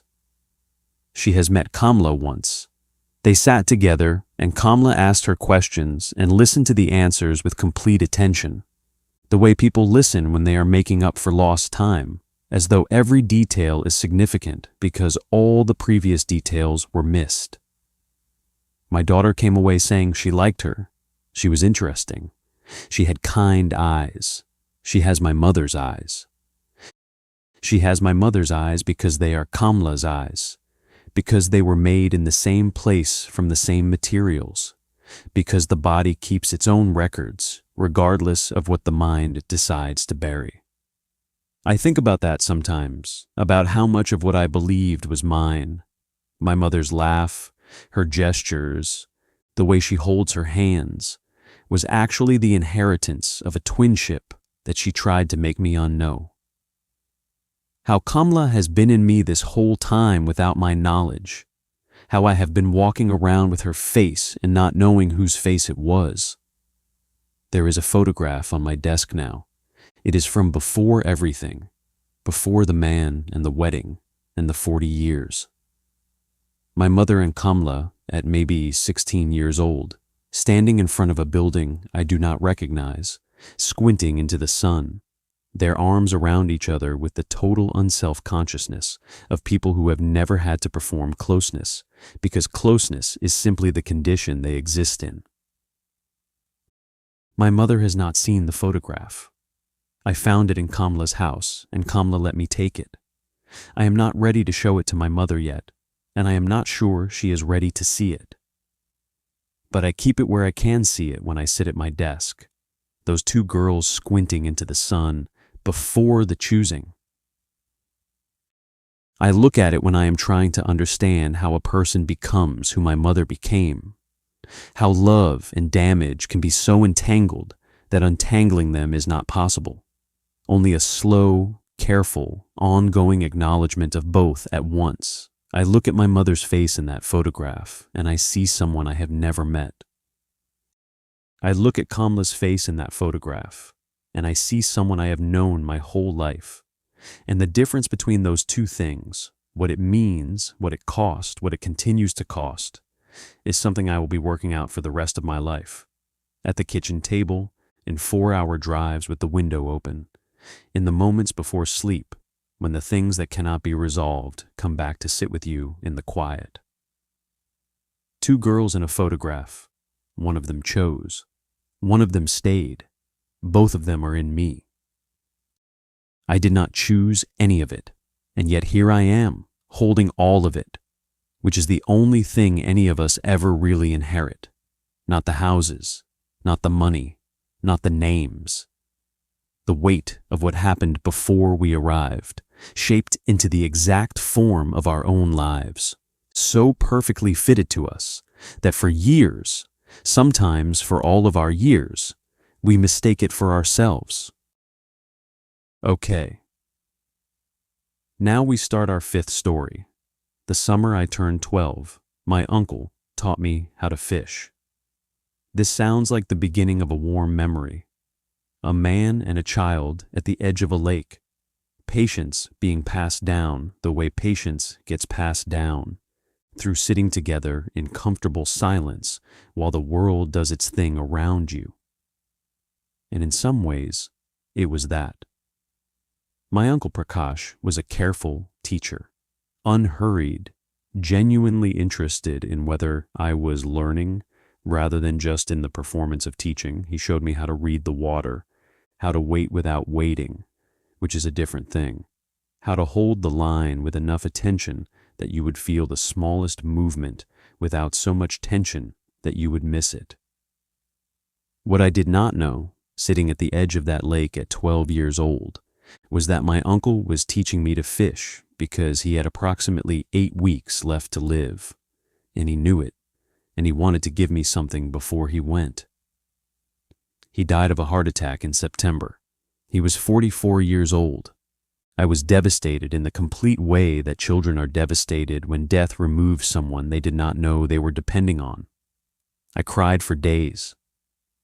My parents held me through it and told me what parents tell children, that he was at peace, that he was watching, that the love did not go anywhere. It only changed shape.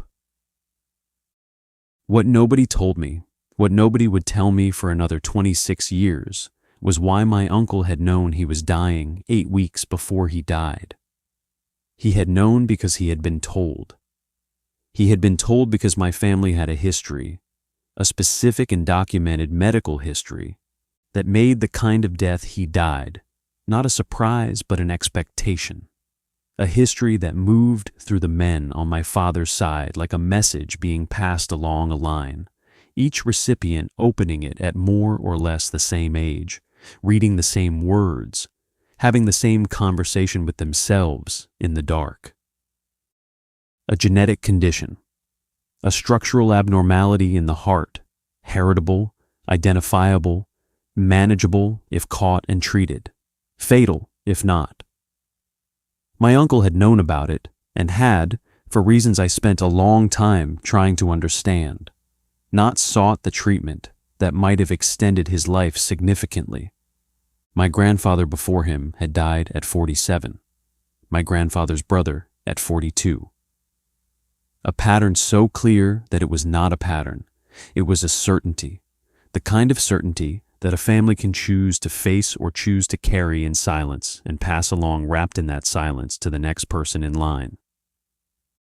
My father is 68 years old and alive, which means he either does not have the gene variant, or he has been quietly managing it without telling anyone.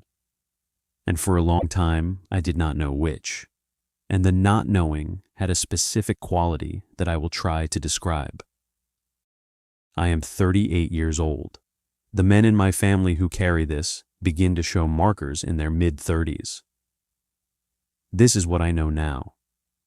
This is what I wish someone had told me when I turned 35 and started having occasional chest discomfort that I attributed to stress and poor sleep and the general physical consequences of being a person who works too much and rests too little. Let me tell you how I found out. I was at a routine checkup, the kind you go to not because anything is wrong, but because you have reached the age where going feels more responsible than not going. And the doctor, a thorough and slightly meticulous woman who had been my GP for 4 years, reviewed my family history with me the way she did every year, and she asked about cardiac events in the family, and I told her about my uncle, 44, heart attack, and my grandfather, 47, same. She was quiet for a moment. Then she asked about my grandfather's brother. I stared at her. She said, "It is in your file." You mentioned him 3 years ago, apparently. 42, cardiac event. I had no memory of mentioning him because I had barely known he existed. A name at the edge of old conversations. Someone who died before I was born and was referred to rarely and without detail. But apparently 3 years ago, a version of me had assembled these facts in front of this doctor without understanding what they assembled into. She said, "Has anyone in your family ever discussed a heritable cardiac condition with you?" I said no. She said, "I think we should run some tests." The tests took 3 weeks, and the results were what they were, which is to say that what ran through my family ran through me, identifiable now in specific and clinical language, manageable with treatment and monitoring and lifestyle adjustments. Not a death sentence, but a sentence of a different kind, the kind that restructures how you think about time. I sat in her office and I heard what she was saying, and I thought about my uncle at the edge of the lake showing me how to hold the line with enough attention that you would feel the smallest movement without so much tension that you would miss it. He had known. He had known, and he had spent 8 weeks teaching me to fish. I called my father that evening. My father is not a man who panics. He is not a man who deflects or minimizes. He is, in my experience, a person of considerable steadiness, the kind of steadiness that I have always admired and that I now understand has been maintained partly by a very long practice of holding difficult things without being visibly crushed by them. He picked up on the second ring. I told him what the doctor had said. I told him calmly because I had already processed the medical part of it, and the medical part was not what I was calling about. Then I said, "Dad, how long have you known?" Silence. Not the silence of someone who does not understand the question. The silence of someone who has been waiting for the question and is deciding in real time which version of the answer to give. He said, "Your grandfather told me when I was 25. 25. I was 38. My father had known for 43 years. My entire life he had known, and he had watched me grow up, watched me turn 35, watched me turn 36, 37, 38, and he had not said." I said, "Why?" He said, "I want to explain this to you properly. Can you come?" I drove to my parents' house the following weekend. My mother met me at the door, and her face told me that she knew this conversation was coming, which told me that she had known too, or had known that my father knew, which amounts to the same complicity, if not the same knowledge. We sat at the kitchen table, the 3 of us, and my father talked for a long time. What he told me had the texture of something that had been prepared over years, not dishonestly, not as a performance, but the way you prepare for a conversation you know will eventually come, turning it over in your mind, finding the words, trying to make the inexplicable something that can at least be followed. My grandfather, he said, had told him about the condition in a very specific context.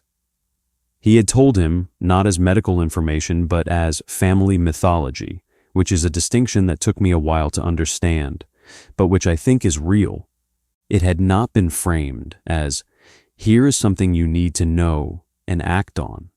It had been framed as, "Here is what we are. Here is the thing that moves through us. Here is what took your grandfather's brother and will probably take me and may take you." Not a diagnosis, a destiny. The word my father used, slightly apologetically, was fate. His family had come from a culture, a generation, a specific geography of thought in which certain things were not problems to be solved, but facts to be accepted. The men died young. The women lived longer. This was the shape of things.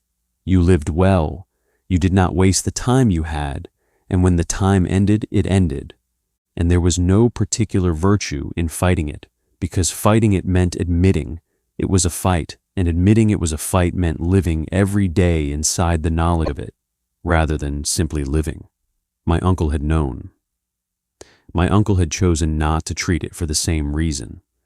He had spent 8 weeks in a very deliberate relationship with the time he had left, rather than extending that time in ways that would have required engaging with the machinery of medical intervention, the hospitals and medications and monitoring that would have meant, in his framework, living inside the illness rather than outside it. He had taught me to fish. I sat at the kitchen table and I tried to hold both things at the same time, the framework that had produced this decision and the consequences of the decision, which included a 12-year-old boy losing his uncle and a 38-year-old man sitting in a doctor's office hearing that his chest discomfort was not stress. I said, "And me, you just decided for me. You decided I would live inside this the same way." My father looked at his hands for a long time. He said, "I told myself you would find out when you were ready, that the body would tell you when it was time." I said, "The body was telling me for 3 years, and I thought it was stress." He did not answer that. There was no answer to it. My mother, who had been quiet throughout, said something then that has stayed with me more than anything else from that conversation. She said, I told him to tell you. When you turned 30, I told him. And when you turned 35, I told him again." My father said her name once, quietly. She said, "He should know that I told you." That is important.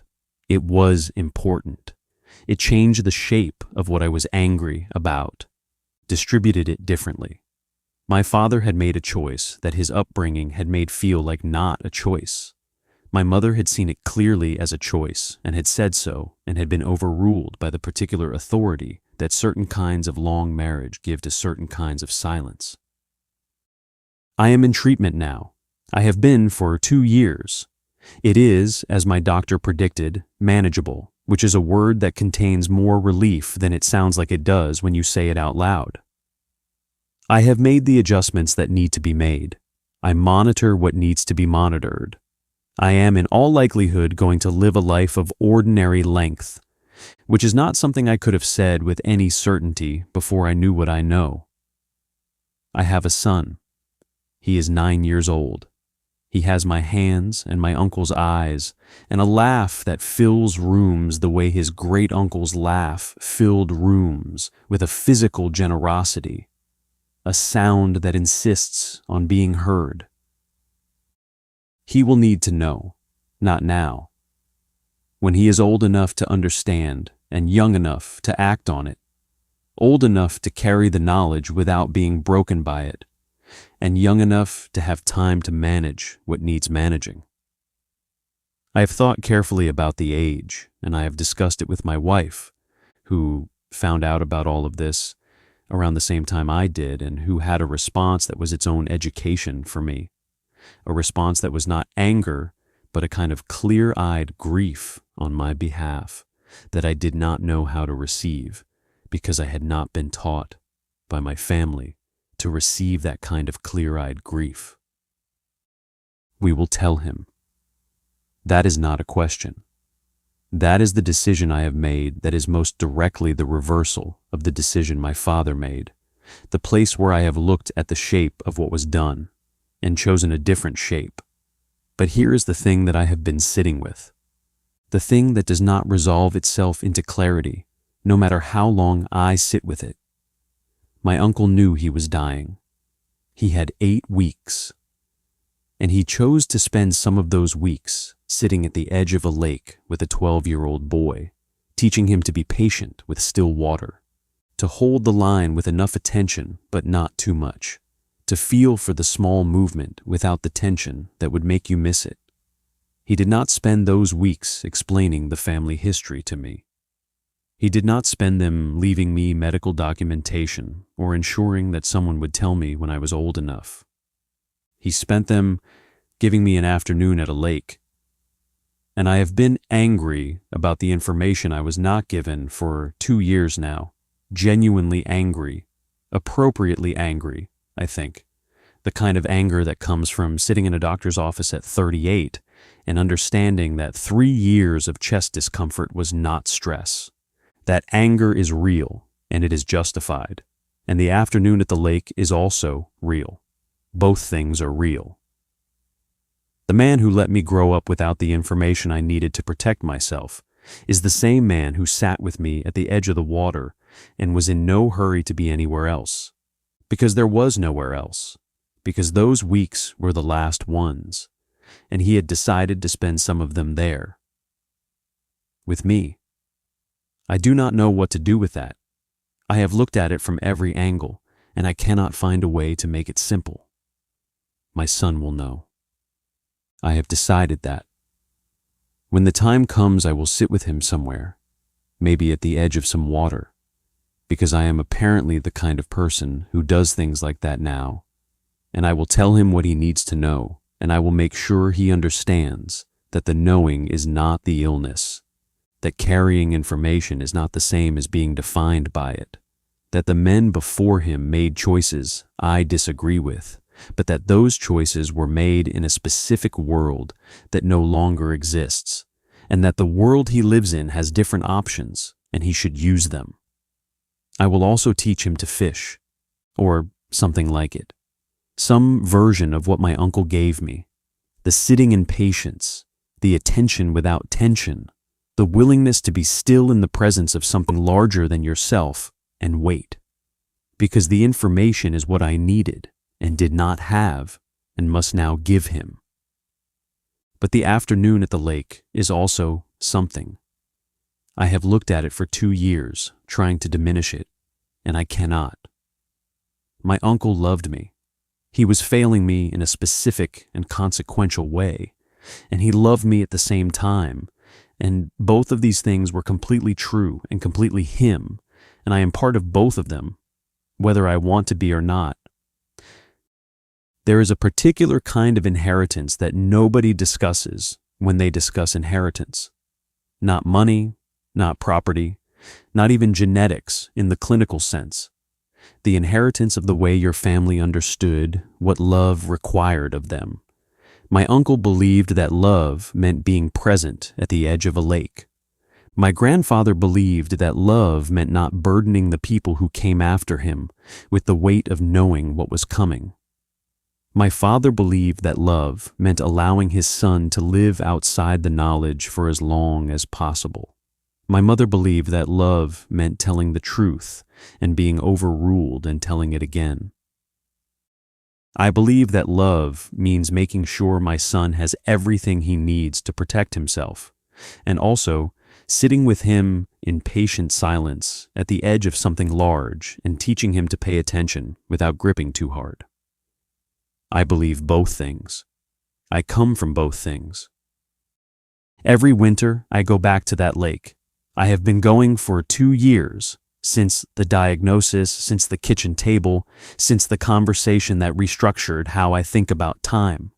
I go alone and I sit at the edge of the water and I hold the line the way my uncle showed me. Enough attention, not too much, and I think about what was given to me and what was withheld, and how those two things came from the same hands. He would have been 62 this year. I do not know if he would have made different choices with more time, if the treatment would have given him perspective on what the silence cost, or if he would have remained inside the same framework, the same understanding of what the men in our family were, and how they met what was coming. I think probably the latter. I think the framework was deep in him, structural, the way the condition was structural, and I think he would have sat at a different edge of a different water in his 60s and felt at peace with the choices he made, and I think he would have been wrong, and I think I would have loved him anyway, and I think that is the truest thing I know about him. The lake in winter is cold and very still, and the light comes off it in the flat particular way of winter light, without warmth but with a kind of honesty, showing you exactly what is there. I sit at the edge of it and I hold the line. I wait for the small movement. I try to feel it without gripping too hard. He taught me that. He taught me that, and he did not teach me what I needed to know to stay alive. And I am here anyway, staying alive, trying to do both things at once, the way you do when you inherit something broken and something beautiful from the same source, and there is no separating them. There is only carrying them both forward into whatever comes next, and deciding, each time you have a choice, to choose differently than the silence did. My son is 9 years old. He has time. I am going to make sure he knows it. Okay, now we start our sixth and last story. I am the one who found the second family. Not in the dramatic way that phrase sometimes implies, not a revelation delivered by a stranger at a funeral or a letter arriving after someone's death. I found them the way most genuinely destabilizing things are found in this era, quietly, on a screen, on an ordinary Tuesday evening, while my father was alive and well and sitting in the next room watching television. I was 29. I had been doing one of those amateur genealogy searches that became briefly fashionable, the kind where you input names and dates and the website shows you leaves, little animated leaves that unfurl to indicate possible connections in historical records. I had been doing it casually, half distracted, more interested in the 19th century branches than anything recent, when I followed a thread that led to a record I was not expecting. A birth record. A child born 14 years before me, in a city 300 kilometers from where I grew up, with my father's name listed as the father. I stared at that record for a long time. Then I looked for more. They were not difficult to find once I knew to look.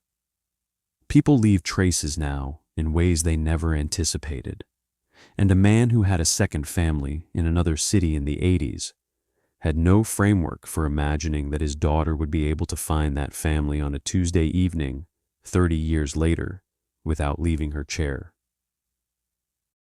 There were 2 children, a boy and a girl. The boy, Rohit, was 14 years older than me. The girl, Sunaina, was 12 years older. Their mother's name was Geeta. She and my father had been, based on what I eventually pieced together, in a relationship that had begun before his marriage to my mother and had continued in some form for at least the first decade of that marriage. My father who drove me to school every morning for 6 years. My father who taught me to read, using the sports pages because he said the news was depressing, and sport was depressing too, but at least it was honest about it. My father who had a specific laugh for my mother's jokes, a laugh he did not use for anyone else's, a laugh that I had always interpreted as the sound of a man who was exactly where he had chosen to be. I closed the laptop. I opened it again. I closed it again. I went to bed and lay there for 4 hours staring at the ceiling while my father's snoring came through the wall, the familiar rhythm of it, the sound I had grown up falling asleep to during childhood illnesses when I slept in my parents' room. And I thought about the word father and what it contains and what it apparently does not.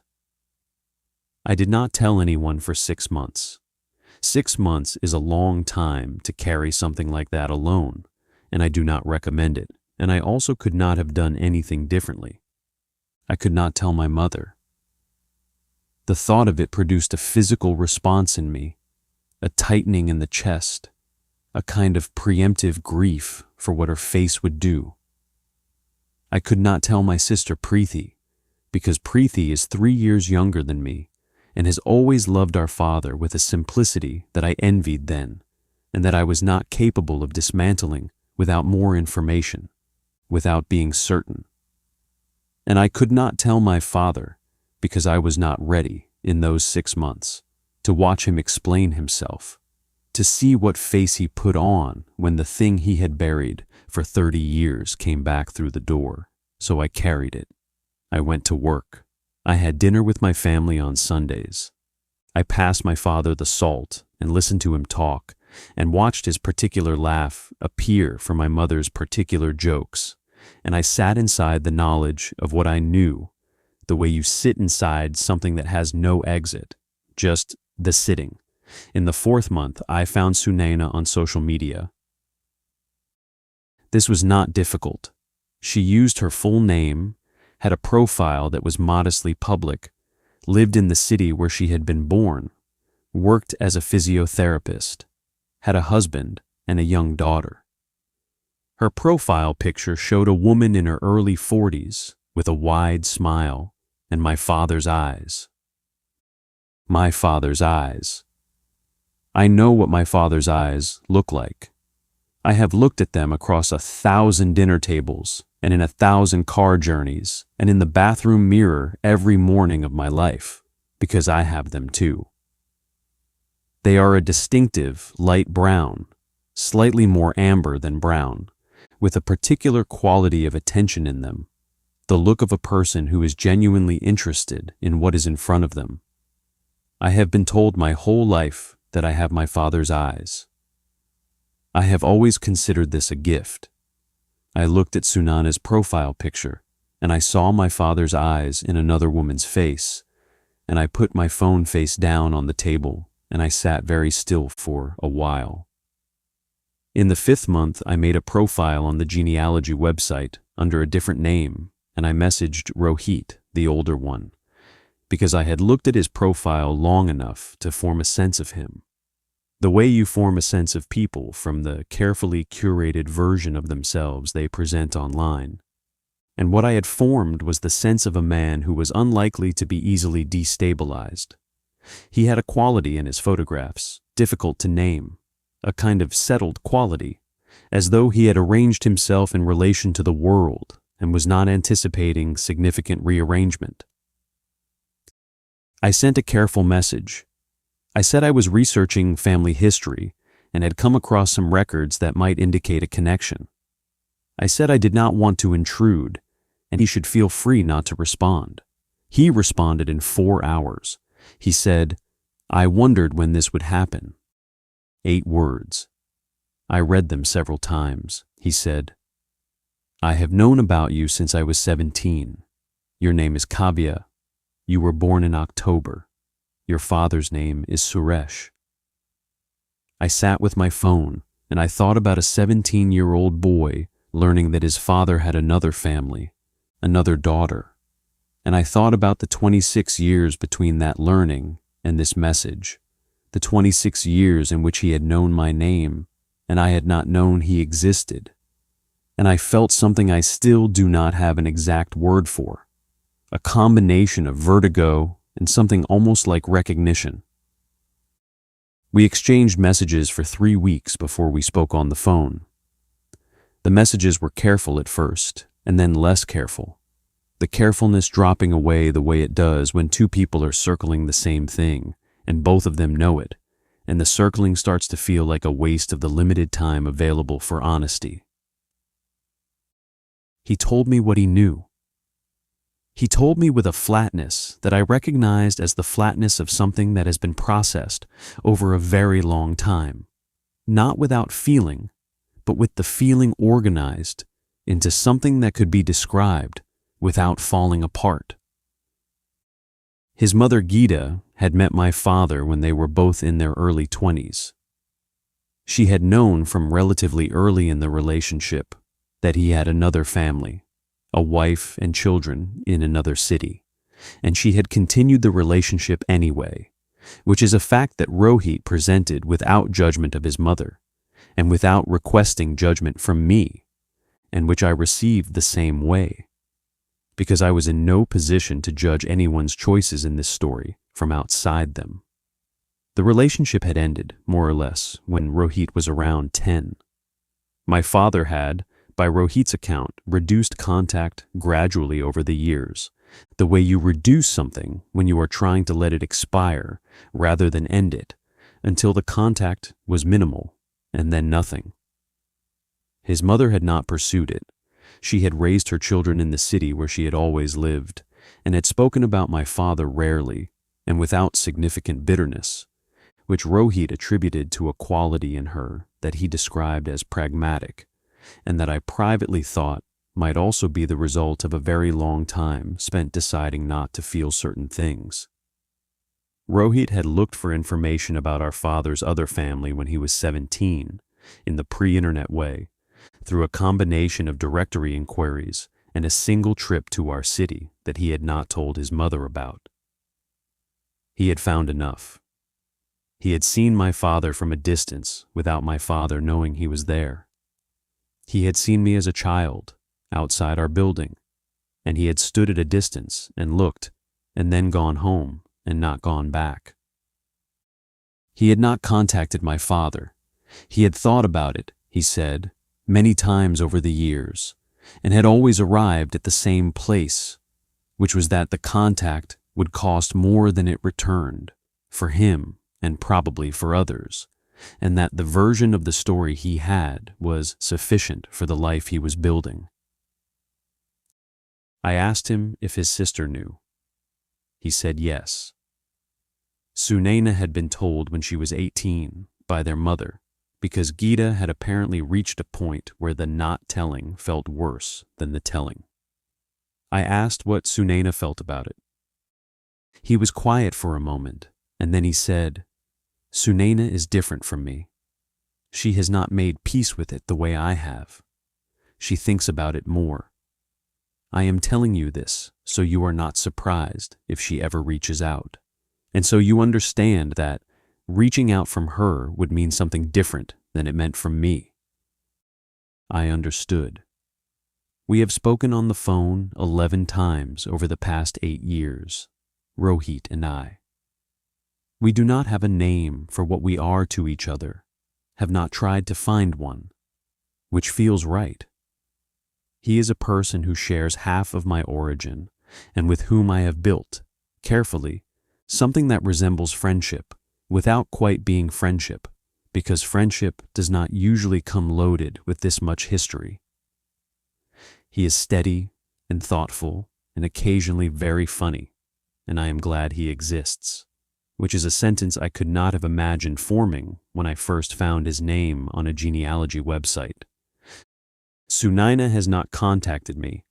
I understand this, and I do not take it as rejection exactly, more as information about where she is with something that she did not choose, and that Rohit says she is still in the process of, which can mean many things and which I have decided to interpret generously. I still have not told my mother. I want to explain this because I know it is the part that seems hardest to justify. It has been 8 years. My mother is a person I love and respect and who deserves, by any framework of honesty I can construct, to know that the marriage she has lived in for 46 years was not what she believed it was during a significant portion of it, and she is also 71 years old, and her health is not what it was, and the life she has built with my father has a quality to it in this stage that I watch sometimes with something close to pain because it is so genuinely good. The ease of them together now, the 46 years having worn away everything that was not essential, leaving something simple and solid and real. What would the knowing give her? 46 years later. What would it give her except the obligation to revise everything she thought she understood about the years that are now behind her, the years she cannot re-enter and re-experience with the correct information? I have argued both sides of this with myself for 8 years, and I have not moved from where I started, which is that I am not going to tell her. I am not entirely at peace with this decision. I am also not going to change it. My father is 73 years old. He is smaller than he used to be, the way men become smaller as they age, not diminished exactly, but more concentrated, less volume, more substance. He still has the laugh he keeps for my mother's jokes. He still reads the sports pages first. He drove me to the hospital when I had my appendix out 3 years ago and sat in the waiting room for 4 hours reading a cricket magazine. And when I came out and saw him stand up from the chair, the specific way he stood up, the immediate quality of his attention turning to me, I thought, there you are, and I meant it in the truest way. I have thought about telling him that I know. I have thought about it the way you think about something that you will probably eventually do, but that you are not ready for yet, circling it, approaching and retreating.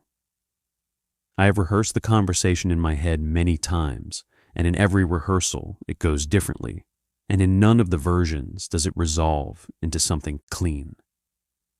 What I want from that conversation, if I am honest with myself, is not confession. I have the facts. I do not need him to give them to me. What I want is something harder to name.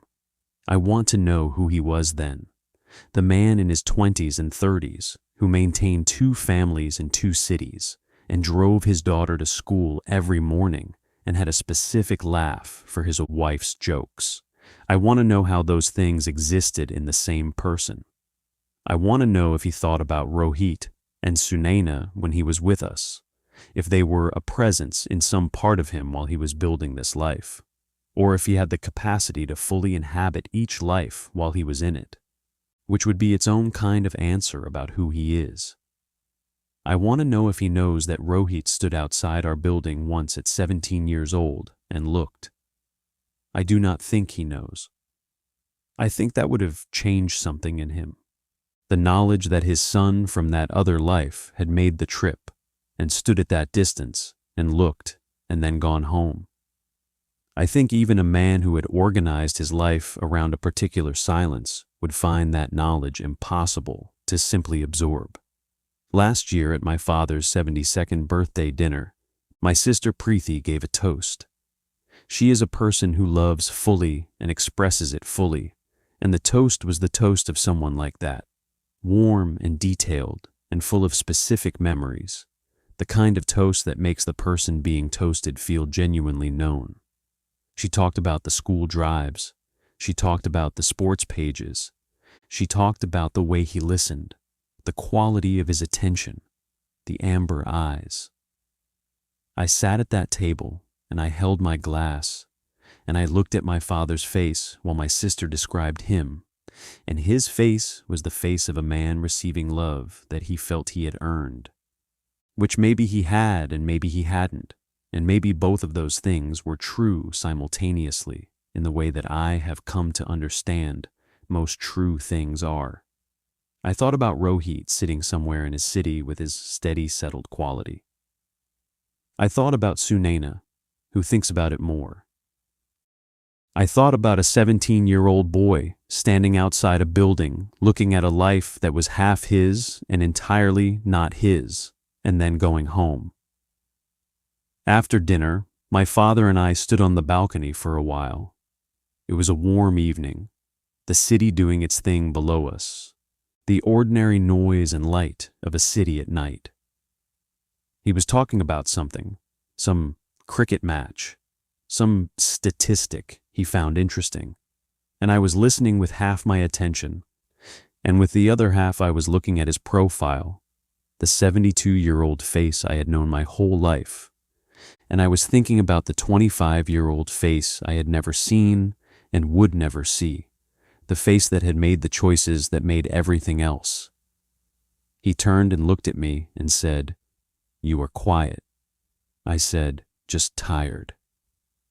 He looked at me for a moment with the amber eyes, the eyes that are also mine, the eyes that are also Sunaina's.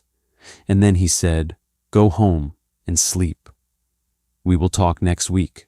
We talk every week. We have talked every week my whole adult life. It is one of the most consistent things I have.